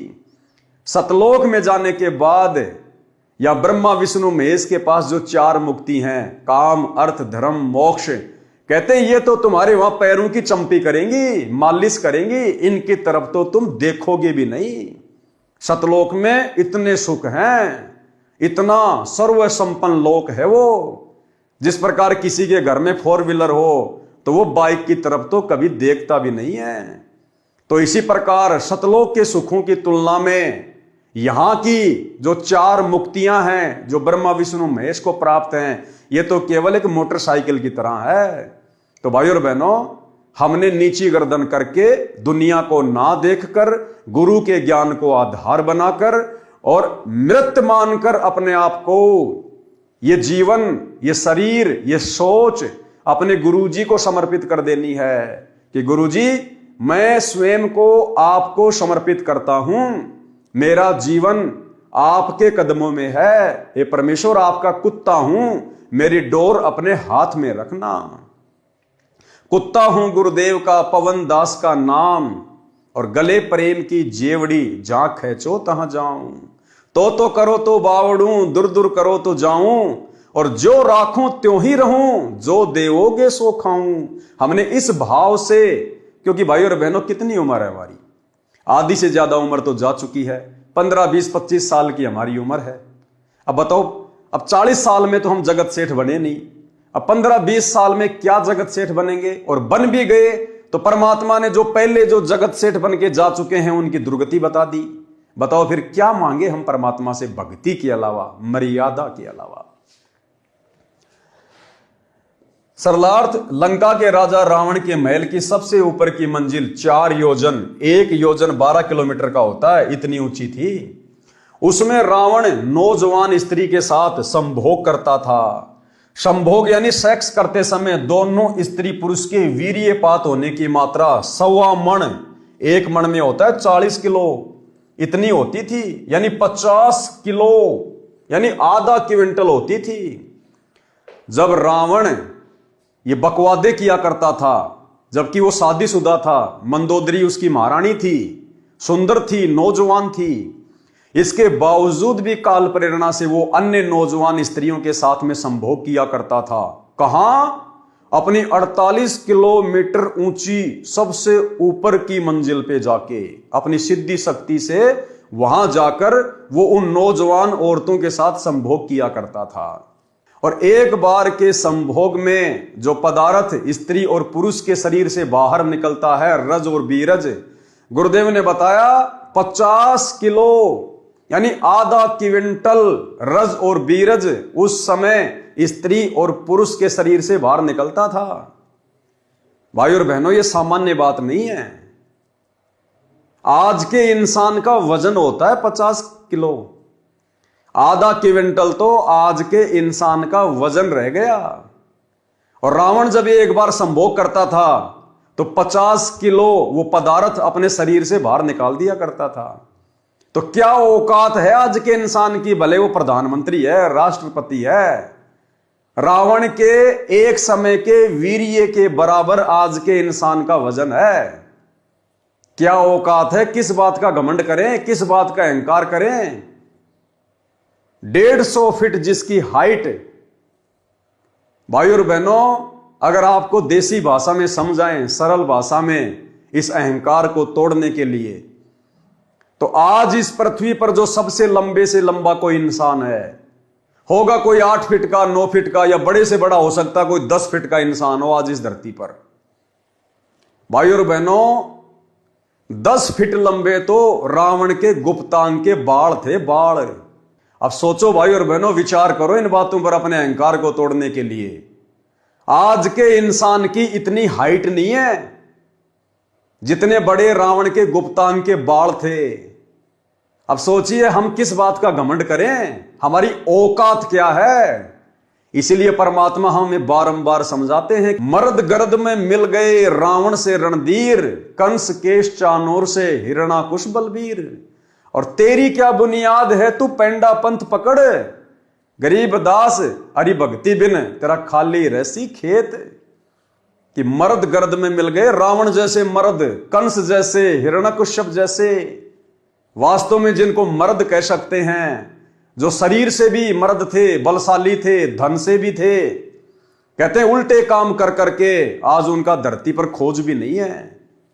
और उनकी तुलना में तुम इस कलयुग के छोटे छोटे जीव, यानी भाइयों और बहनों, अगर रावण से हम वर्तमान में अपनी तुलना करें तो हाइट के मामले में जैसे हमारे सामने धरती पर मेंढक होता है, हम केवल इतने हैं, इतने।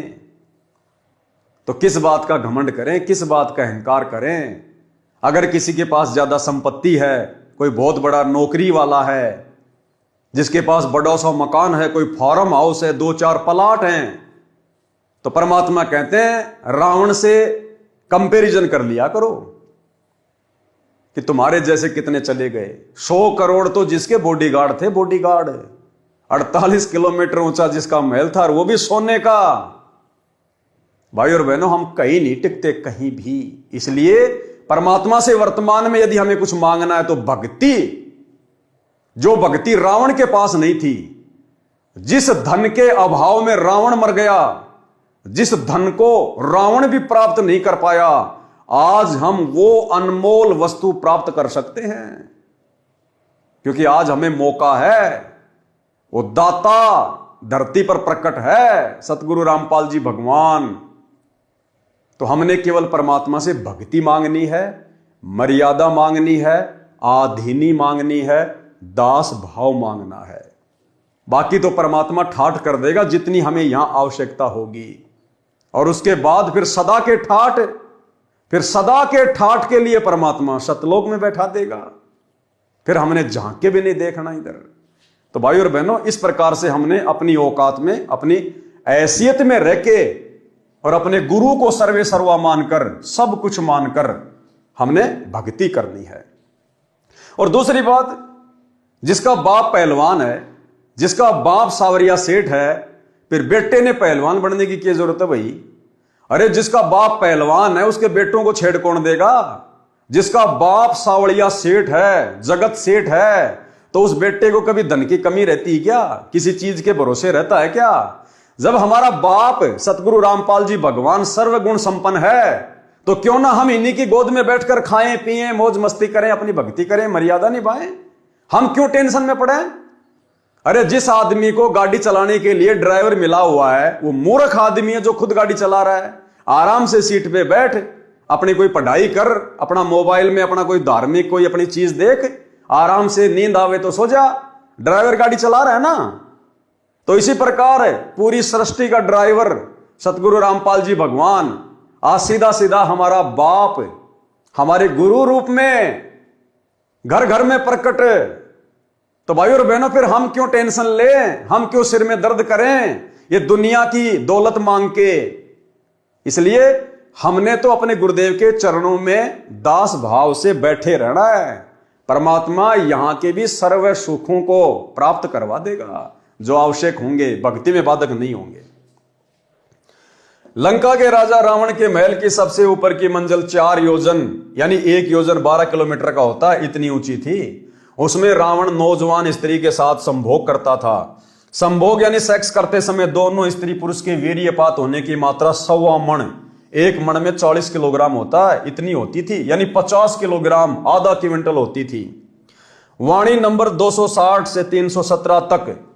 और भाई और बहनों, परमात्मा ने फिर एक सत्संग में बताया कि जो कुंभकर्ण था, कुंभकर्ण रावण का भाई, वो तो रावण से भी कई गुना ऊंची हाइट का था, कई गुना ऊंची हाइट का। और रावण का भाई कुंभकर्ण ब्रेकफास्ट में यानी नाश्ते में 100 जोटों का मांस खाता था। रावण तो भोजन करते समय 100 जोटों का मांस खाता था और कुंभकर्ण केवल नाश्ते में ब्रेकफास्ट में ही 100 जोटों का मांस खाता था और 100 मट के दारू के। अब सोचो वो कुंभकर्ण जो भोजन करता होगा दोपहर का या रात का, उस समय क्या खाता होगा। और उस कुंभकर्ण को नींद से उठाने के लिए परमात्मा ने बताया 12,000 बलशाली योद्धा, यानी उस समय 100 फुट की हाइट थी, 12,000 सैनिक 100 फुट के उसको उठाने के लिए उसके जो है मुगदर मारा करते थे, चोट मारते थे उसके भयंकर भयंकर। और कहते हैं कुंभकर्ण की नाक में, एक साइड का जो नाक है ना, जैसे 2 छेद है नाक में, एक साइड के नाक के छेद में 2 हाथी आ जाते थे, इतना चौड़ा उसका एक साइड का नाक का छेद था। तो सोचो भाई और बहनों वो कुंभकर्ण क्या होगा। फिर हम लोग किस बात पे घमंड करें, कोई 6 फुट का, कोई 6.5 फुट का, थोड़ा बहुत को डोले सोले बना के जिम जाम जाके शरीर को तोड़ के पता नहीं अपने आप को क्या समझ बैठता है। उस कुंभकर्ण की तुलना में वर्तमान का 10 फुट का आदमी मच्छर के बराबर भी नहीं है, मच्छर के बराबर भी। भाई और बहनों, इससे बड़ा उदाहरण इस भक्ति मार्ग पर अहंकार को नष्ट करने का दूसरा नहीं हो सकता। अगर हम चेतना में हैं तो, अगर हमारे अंदर गुरुदेव के ज्ञान की ज्योत सही प्रकार से जल चुकी है तो इस रोशनी में हम भली भांति अपनी औकात को देख सकते हैं। वाणी नंबर 260 से 317 तक राम तथा रावण के बीच हुए युद्ध का वर्णन है। हनुमान जी जैसे महाबलियों ने क्या क्या उपकार व उपद्रव करके युद्ध जीता। लक्ष्मण की जीवन रक्षा सरजीवन जड़ी औषधि का पौधा होता है, उससे हुई। यह रामायण का अंश है। यह अमृतवाणी संत गरीबदास जी के श्री मुख से बोली गई है, इसलिए इसके पढ़ने से आत्मा का पाप धुलता है, ज्ञान विशेष नहीं है।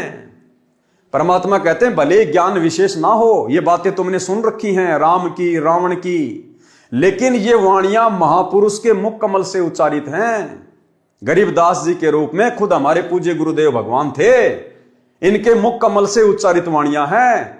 और सोने पे सुहागा वर्तमान में गुरुदेव ने अपने कर कमल से लिख के दे दी हमें पवित्र मुक्ति बोध में, तो हमारे लिए तो सोने पे सुहागा। इनको पढ़ने मात्र से हम कितने पुण्य के भागी बनेंगे, आत्मा से कितना मैल कटेगा। पारक के अंक की वाणी नंबर 318 से 329। गरीब 1,80,000 असली और सकल जी नाती, मैं मंद का कलमा सरूं तबक 14 दाती। गरीब कलम सकल बन राय की, जय कोई लिखवा होए, अलय बैत बानी अलख अंत न पावे कोई। गरीब पोहमी की पट्टी करे, ऊपर लिखे हरफ, सकल समुद्र की मसी करे, लख्या न जाए अलफ। गरीब अली अलय में भेद क्या, एक नूर जहूर, मोहम्मद तो मदती पर हो रहे चकना चूर। गरीब हस्ती घोड़ा मर्द क्या, बली बजर क्यों न होए, अरस कुरस बिच ना बचे, अली तेग तत लोए। गरीब 70 कदम कट्टे कटक, जय अली फिरावे तेग, खड़ी करे आसमान को तो शब्द सुर्ग पर बेग। गरीब अली अलय का शेर है, सीना स्वाप शरीर, कृष्ण अली एक कली, न्यारी कला कबीर। गरीब अलय वृक्ष अली पान है, झरझर पर अनंत, कृष्ण कली दर कली है, अगम कबीरा पंथ।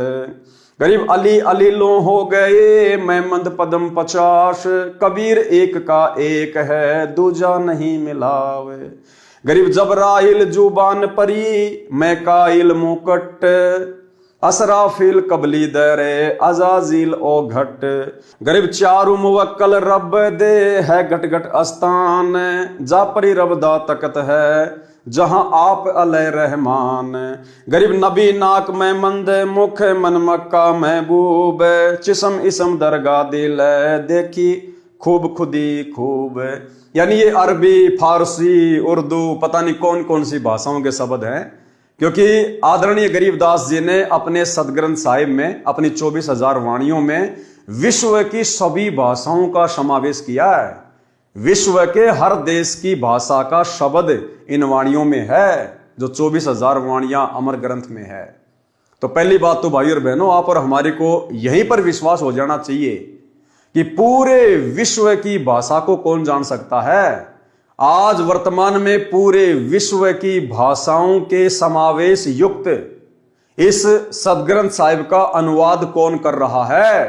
केवल सतगुरु रामपाल जी परमेश्वर। तो पूरे विश्व की भाषा कौन जान सकता है? केवल परमेश्वर। तो सतगुरु रामपाल जी स्वयं खुदा हैं, अल्लाह हैं, परमेश्वर हैं। अन्यथा 300 साल हो गई गरीबदास जी को ये वाणियां लिखे हुए, आज तक कोई गरीबदास पंथी भी इनका सरलार्थ नहीं कर पाया।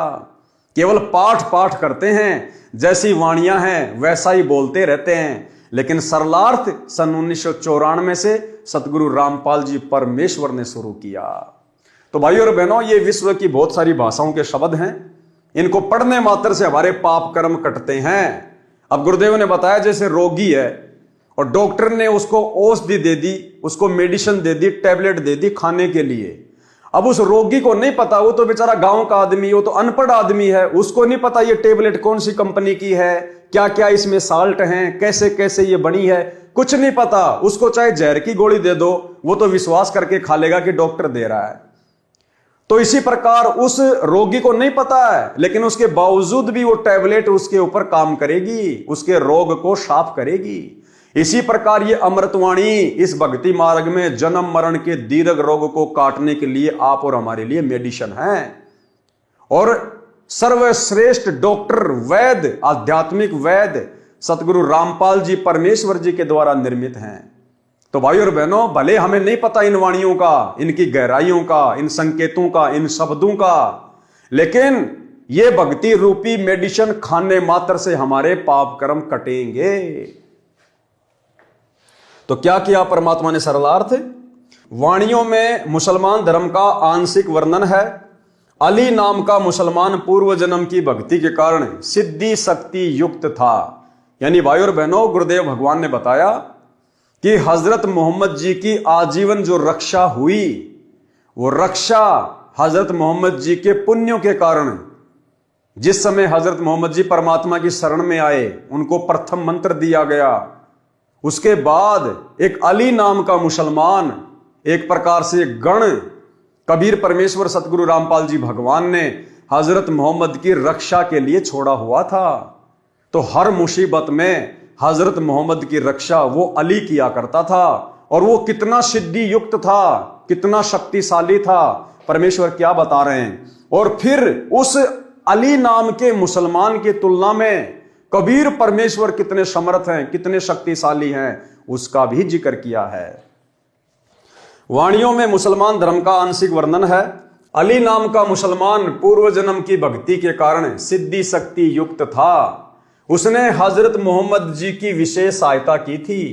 अली की शक्ति का वर्णन किया है कि अली परमात्मा का शेर यानी सिंह था। जब वह तेग यानी तलवार से वार करता था तो 70 कदम कटे कटक, यानी 70 कदम तक दुश्मन की सेना कट जाती थी।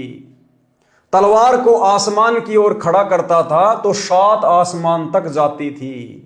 यानी सूक्ष्म रूप में परमात्मा इस प्रकार से अपने बच्चों की इस काल के कहर से रक्षा करता है। अली भी श्री कृष्ण की श्रेणी का शक्तिशाली देवता था। ऐसे ऐसे अली तो असंख्यों जा चुके हैं। श्री कृष्ण 3 करोड़ हो चुके हैं। कबीर परमेश्वर इन सबसे भिन्न है, वे समर्थ हैं। सत्य भक्ति सत्य पुरुष कबीर की किए बिना यह संसार में बनी महिमा व्यर्थ है। जैसे सतगुरु रामपाल जी परमेश्वर जी ने आज आप और हमें जो शत भक्ति दी है, जो शत भक्ति ना तो उस अली नाम के मुसलमान को प्राप्त थी, ना द्वापर में श्री कृष्ण जी को प्राप्त थी, ना त्रेता में श्री रामचंद्र जी को प्राप्त थी। भले उनकी कितनी भी महिमा बनी लाखों हजारों वर्षों तक, लेकिन वो महिमा व्यर्थ की, फोकट की। यहां तो हम उनकी महिमा गा रहे हैं और वो ना जाने 84 लाख योनियों में कहां धक्के खा रहे हैं। तो परमेश्वर की शत भक्ति बिना महिमा भी व्यर्थ है। और इस परमेश्वर की शरण में आने के बाद जो महिमा बनती है वो महिमा परमात्मा कहते हैं, जब तक सूरज चांद रहेगा शत भक्तों का नाम रहेगा। सत्य भक्ति सत्य पुरुष कबीर की किए बिना ये संसार में बनी महिमा व्यर्थ है। अली जैसे अलीलों हो चुके हैं। अली जिसकी शक्ति के बारे में गुरुदेव ने बताया, परमात्मा कहते हैं ऐसे अली तो अलीलों, शंख पदम अलील खलील जो ये काउंटिंग होती है, कहते हैं ऐसे तो अलीलों जा चुके हैं, अलीलों। अब बताओ, आप और हमें पता है? हमें तो इस अली का पता चला अब जो गुरुदेव भगवान ने बताया। मालिक कहते हैं ऐसे अली तो अलीलों होके जा चुके हैं, अलीलों, शंख पदम नील करोड़ अरब खरब अलील, इतने होके जा चुके हैं, कोई नामो निशान भी नहीं है उनका। और हजरत मोहम्मद जैसे 50 पदम हो चुके हैं, शंख नील पदम। हजरत मोहम्मद जैसे तो 50 पदम अवतार पैगंबर होके जा चुके हैं। लेकिन कबीर परमेश्वर एक का एक है। इस परमेश्वर की स्थिति में, इसकी शक्ति में कोई बदलाव नहीं आता। कबीर परमात्मा एक का एक है। पारक के अंक की वाणी नंबर 330 से 351। गरीब चिसम इसमें जोरी जरी खेचे दम दुर्बीन, कूरम्ब नाद उदगार गति परसे देवातीन। गरीब तीहूं देवा दिल में बसे, ब्रह्मा विष्णु महेश, प्रथम इनकी बंदना सुन सतगुरु उपदेश। गरीब सुन सतगुरु उपदेश को कहीं समझाऊं तो ही, त्रिकुटी कमल में बैठ कर उल्टी पवन समोए। गरीब उल्टी पवन समोए कर नाभ कमल में आने, नाभ कमल में बैठ कर जावा करो बयान। गरीब वायु धनंजय बस कर जीते पान अपान, किरकल सूदा मिटाए कर सहस कमल मुख ध्यान। गरीब सहस कमल दल जगमग झिलमिल रंग अपार, जहाँ शक्ति माया कला धर्मराय दरबार। गरीब नौदर तो प्रकट है 10वां सुषमण जान, एकादश अरु द्वादश का बिरले ही को ज्ञान। 11वें द्वार का और 12वें द्वार का तो केवल बिरले को ही पता चलता है, और वर्तमान में वो बिरला शक्ति है सतगुरु रामपाल जी भगवान। इनके बताने के बाद अब पूरे विश्व को पता चल गया। गरीब कैसे पाऊं विधि कहो, दीजे मोही बताए, कल कूची मोशों कहो कौन पंथ को रा। गरीब तिलजे है उन्मान्य है बटक बीज विस्तार, त्रिवेणी के घाट चढ़ी देखो मुक्ति द्वार। गरीब दो दल का जहां कमल है, जहां वहां ओगट घाट, तिल परवान खिड़की लगी सहजे खुले कपाट। गरीब दो दल का जहां कमल है, अगम द्वार बैराट, मकर तार डोरी गहो चली सतगुरु की बाट। गरीब स्थूल दे का भेद कहाँ, अब सूक्ष्म कहूं विस्तार, या में भी दर द्वादश हैं कोई न पाया पार। सरलार्थ, इन वाणियों में भक्ति मार्ग बताया है, कमलों का वर्णन है। संत गरीबदास जी ने पाठ करने यानी ग्रंथ को पढ़ते समय पाठी के लिए रह रहकर प्रत्येक विषय को दोहराया है ताकि याद बनी रहे। अर्थात श्री ब्रह्मा, श्री विष्णु तथा श्री शंकर जी प्रत्येक मानव स्त्री पुरुष के शरीर के बने कमल दलों में निवास करते हैं। इसलिए प्रथम नाम में इनकी साधना करने को दी जाती है, जो इनकी स्तुति यानी वंदना है, यानी इनकी पूजा नहीं है, केवल स्तुति है। फिर आगे का भक्ति मार्ग सतगुरु जी बताते हैं, वह भी सुनो। तीनों देवा दिल में बसे, ब्रह्मा विष्णु महेश, प्रथम इनकी बंदगी फिर सुन सतगुरु उपदेश।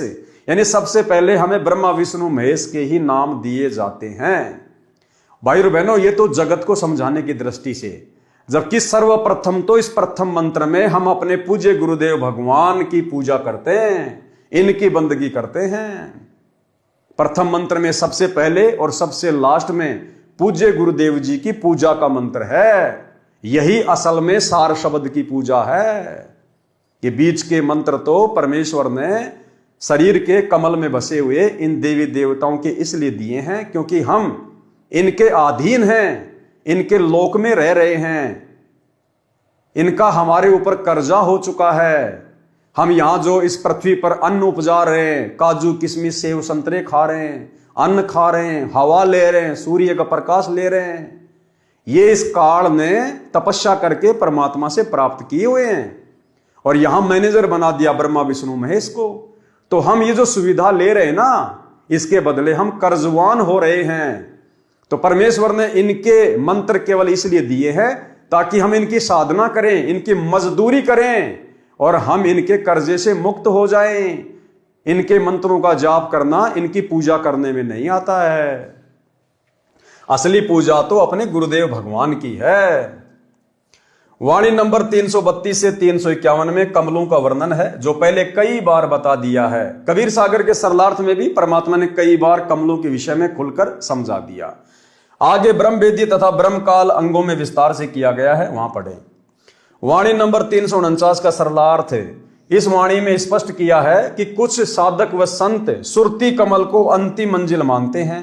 यह तो काल का बंधन यानी बंधन यानी जाल है। इससे आगे नृत्य कमल है, जो मोक्ष का मूल है, मुख्य कारण है। परंतु सतलोक वाला मोक्ष तो नृत्य कमल से भी आगे है, यानी सुरती नृत्य से भी दूर है सतलोक।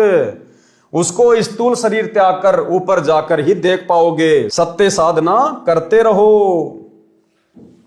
पारक के अंक की वाणी नंबर 352 से 369। गरीब कंगरे कंगरे कलश हैं, कलश कलश लखी सूर, सूर सूर लखी चंद हैं, आवादन भरपूर। गरीब कंगरे कंगरे केवड़ा, लख लख फूल भलंत, लख लख मोती मुक्ति फल, बुझ बिरले संत। गरीब नहीं कंगूरे हेम के, नहीं ये सूरज चंद, पारख कनी पहार है, अवगत परमानंद। गरीब जगर मगर ज्योति करे, तहां राय बेली चंबेल, कमल केत की खिल रहे, भवर गुंजना खेल। गरीब अवगत नगर निदानपुर, बंगले लाल किवार, शंख मुनि सिजदे करे, शिव बर्मा शिकदार। गरीब बिन मुख सारंग राग सुनी, बिन ही तंती तार, बिन सुर अलगोजे बजे, नगर नाच घुमार। गरीब शंख असंखों जो जन, चौपड़ के बहजार, कशक नहीं कसनी नहीं, गली गली सिकदार। गरीब तर्क नहीं तोरा नहीं, नहीं कसीस कबाब, अमृत प्याले मद पीवें, बाठी चवें शराब। गरीब मत वाले मस्तान पूरे, गली गली गुलजार, शंख शराबी फिरत हैं, चलो ताश बैजार। गरीब शंख शंख पद्मनी नचे, गावे शब्द सुभान, चंद्र बदन सूरजमुखी, नहीं वहां मान गुमान। गरीब शंख हिंडोले नूर नग, झूले संत हिजूर, तकत दणी के पास कर, ऐसा मुल्क जहूर।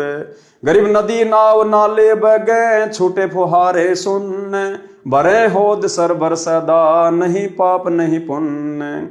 गरीब नहीं कोई भिक्षुक दान दे, नहीं हार व्यवहार, नहीं कोई जामे मरे, ऐसा देश हमारे।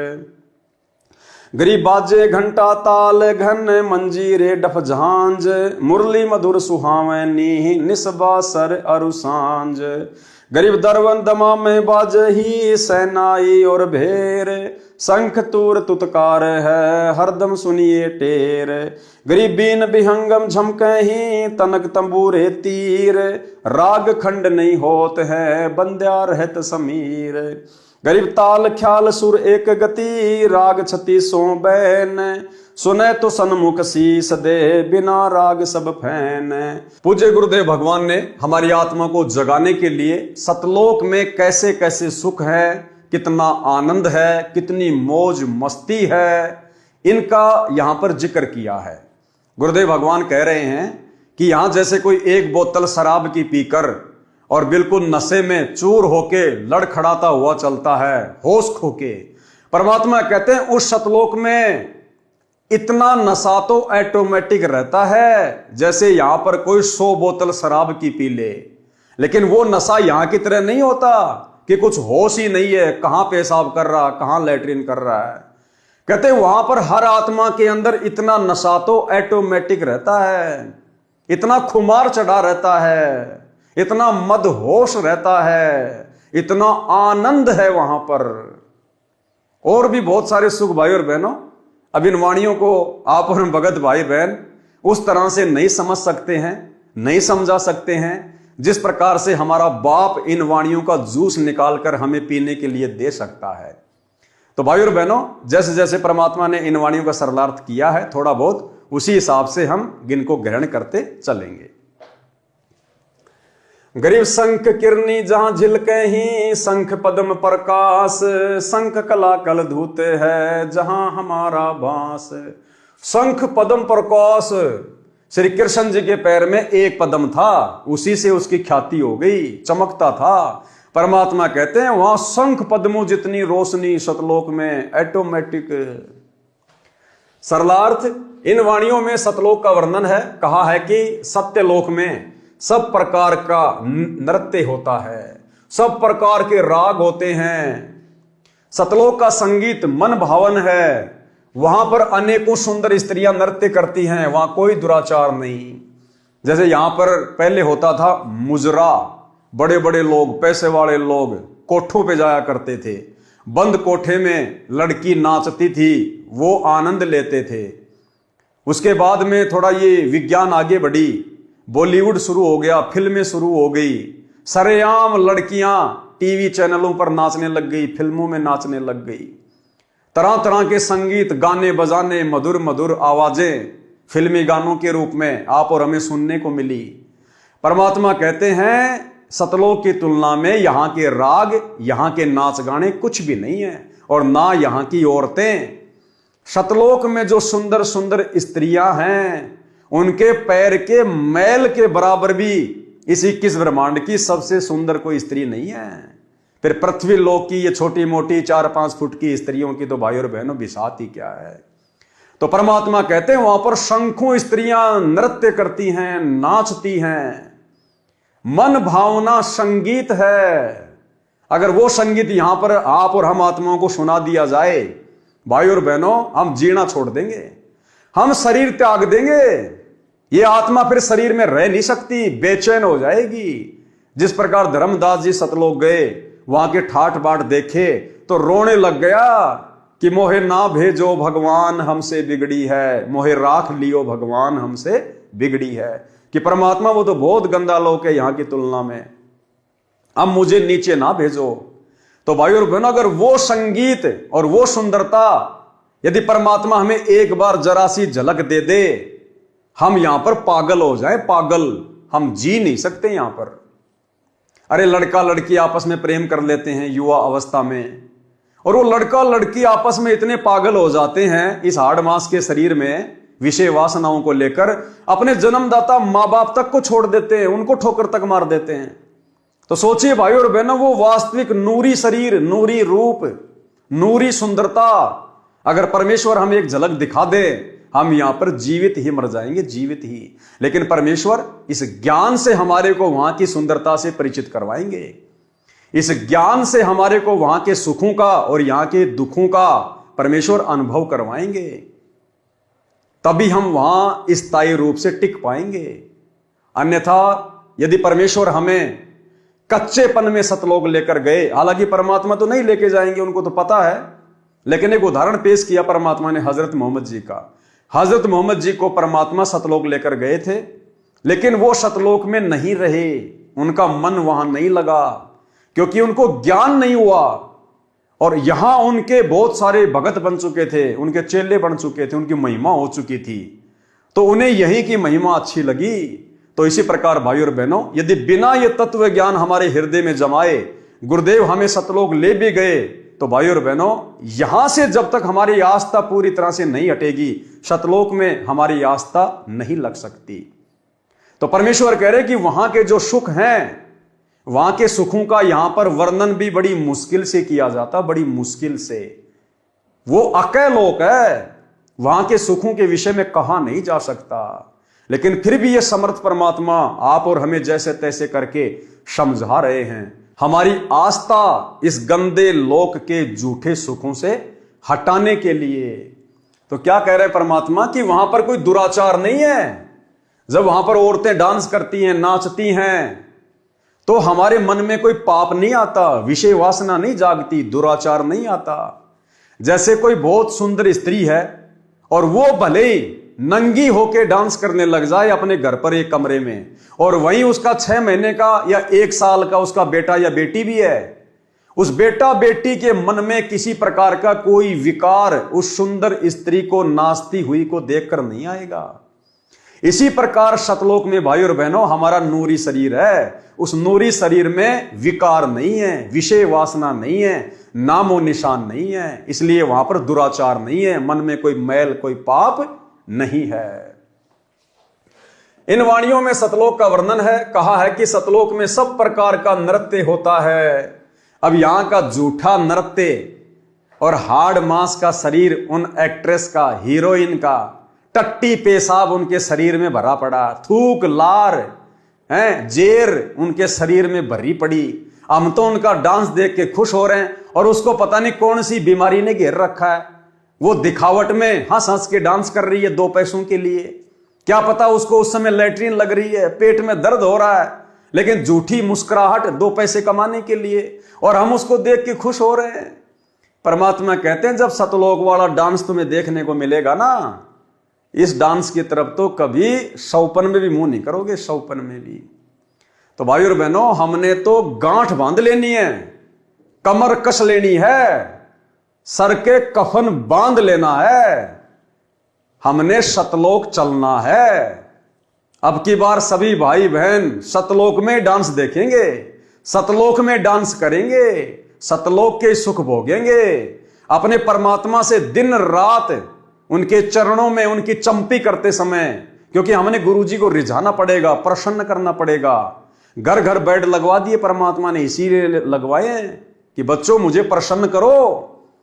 तो सुबह शाम जैसे भी समय मिले परमात्मा की चरण चंपी करते समय हमने परमात्मा से बस यही मांगना है कि परमात्मा ये मेरा मनुष्य जन्म लास्ट, ये परमात्मा मुझे दोबारा जन्म मत देना इस गंदे लोक में, मालिक अगला जन्म मेरा सतलोक में।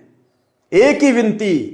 और दूसरी बात भाई और बहनों, जब हम गुरुदेव भगवान की चरण सेवा करते हैं तो चरण सेवा करने के बाद में कुछ समय हम भगत भाई बहन जो अपने घर पर बेड लगा रखा है उसके ऊपर अपना मत्था टेक कर, यानी अपने दोनों हाथ उस बेड के ऊपर यूं रखकर, जैसे कोई दुखी इंसान होता है और चारपाई के सारे यूं वो सर रख के सोचता है, विचार करता है, ऐसे ही गुरुदेव भगवान के चरणों की तरफ उनके आसन पर हम अपने हाथ रखकर अपने परमपिता परमेश्वर जी के चरणों में, और भाई और बहनों हम कुछ देर विचार करें शांत होकर आंखें बंद करके, जैसे गुरुदेव भगवान के जो चरण कमल हैं वो मेरे सिर के ऊपर रखे हैं और हम यूं शीश लगाए हुए चिंतन कर रहे हैं परमात्मा के उपकार के विषय में, उनके गुणों के विषय में, कैसे गुरुजी ने हमारा जीवन बदल दिया, कैसे गुरुजी ने हमें इन गंदे विकारों से दूर कर दिया, कैसे परमात्मा ने हमें जानवर से इंसान बना दिया, देवता बना दिया, और हम अपने उन कुकर्मों को याद कर करके, उन विषय विकारों को याद कर करके हम परमेश्वर के चरणों में शीश रखकर कुछ देर आंसू बहाएं। यानी जब भी हम गुरुदेव के चरणों की सेवा करें तो भाई और बहनों ये चिंतन करते हुए संसार की सारी चिंताओं को साइड में रख के 10, 15, 20 मिनट जितना भी आपका मन करे हमारी आंखों से आंसू निकलने चाहिए।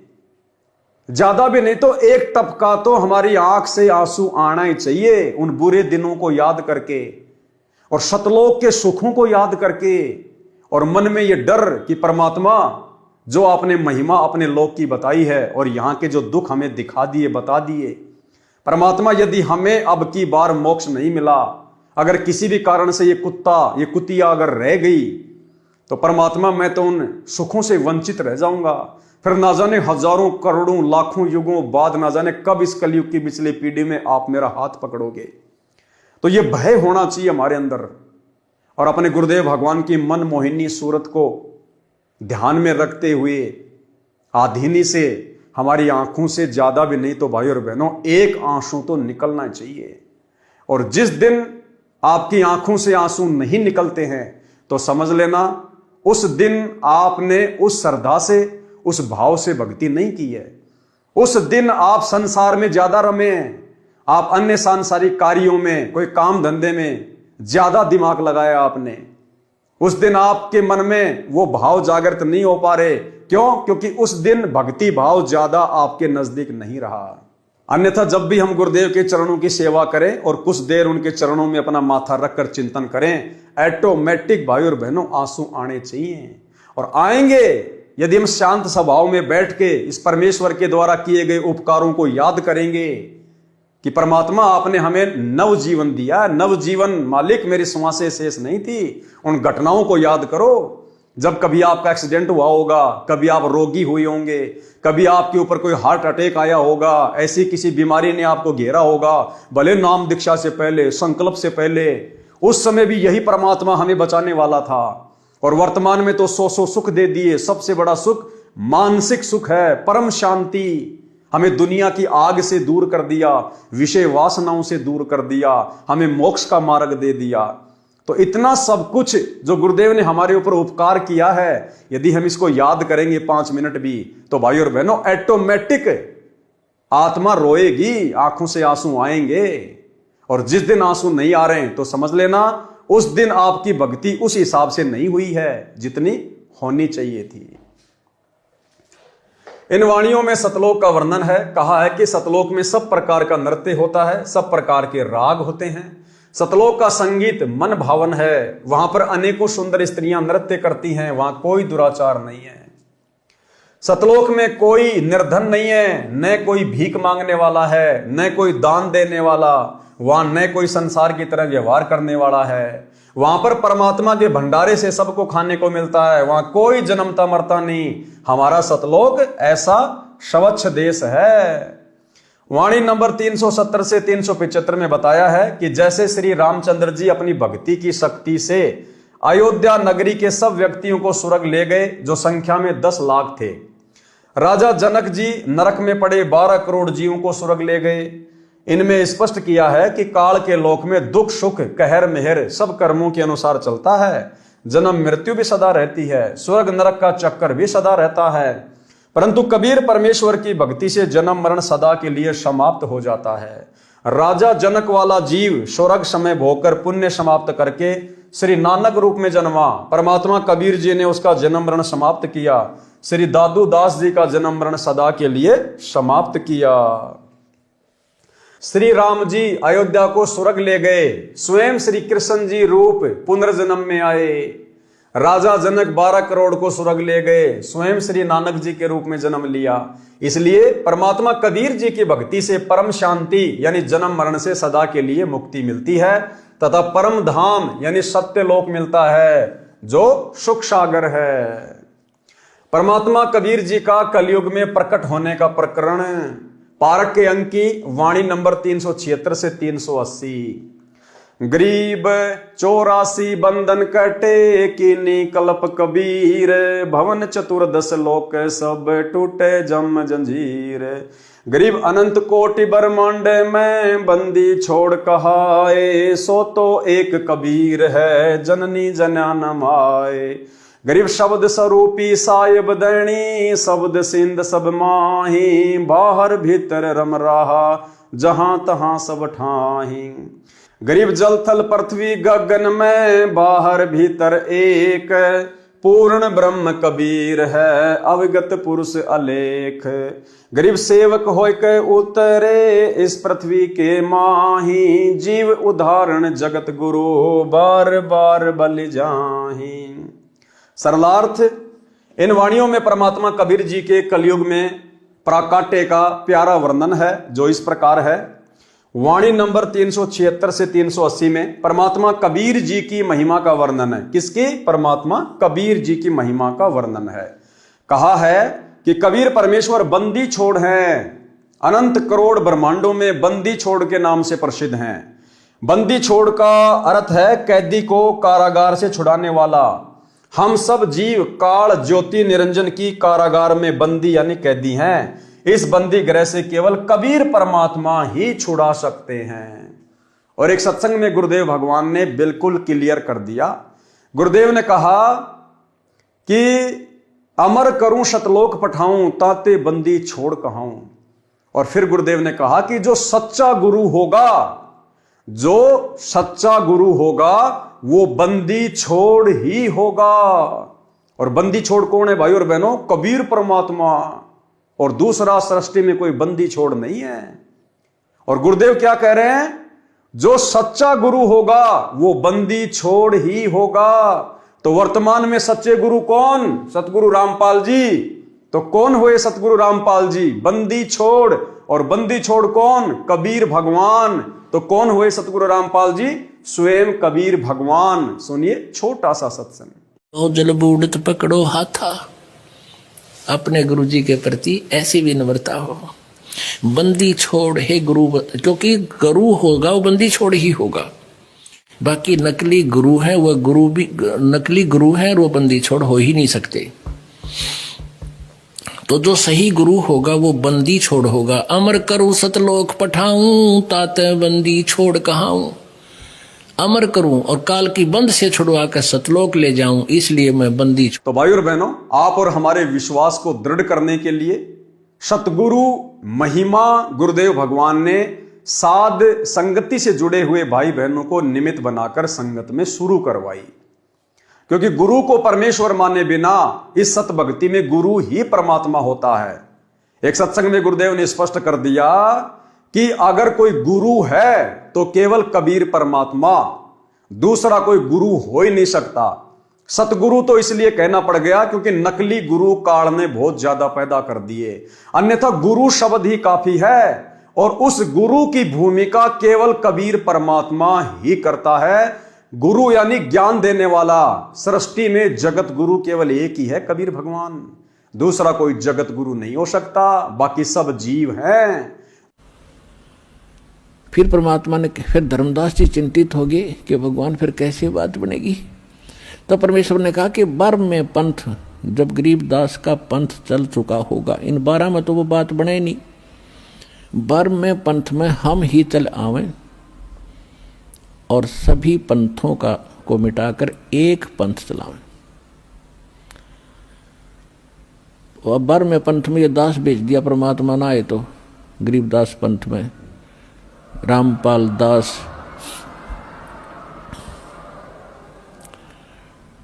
तो कबीर साहब ने कहा है कि पुरुष और गुरु सतगुरु में जो मेरा सच्चा गुरु होगा उसमें कोई भेद ना जानना, समकर जाने। मम संत मुझे जान मेरा ही स्वरूपम। परमात्मा ने कहा है मम संत, मेरे संत को मुझे ही जान, मेरा ही स्वरूपम। तो गुरु और सतगुरु, गुरु परमात्मा, सतगुरु परमात्मा स्वयं होते हैं, सतगुरु कहो चाहे गुरु कहो। और फिर पृथ्वी पर वही सतगुरु होता है जो उसका कृपा पात्र, और या वो स्वयं ही आते हैं। तो अब कहने का भाव यह है कि इस 21 ब्रह्मांड में इस दास के अतिरिक्त इस पृथ्वी पर छोड़ कहीं गुरु नहीं है इस मार्ग के जानने वाला वर्तमान में।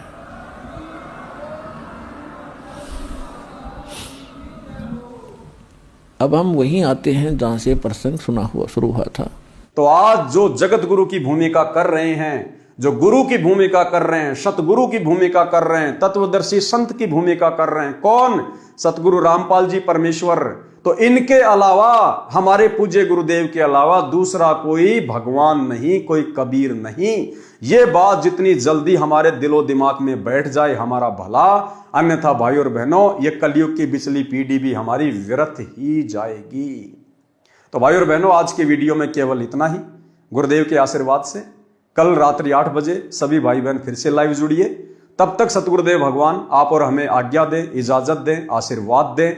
बंदी छोड़ सतगुरु रामपाल जी भगवान की जय हो।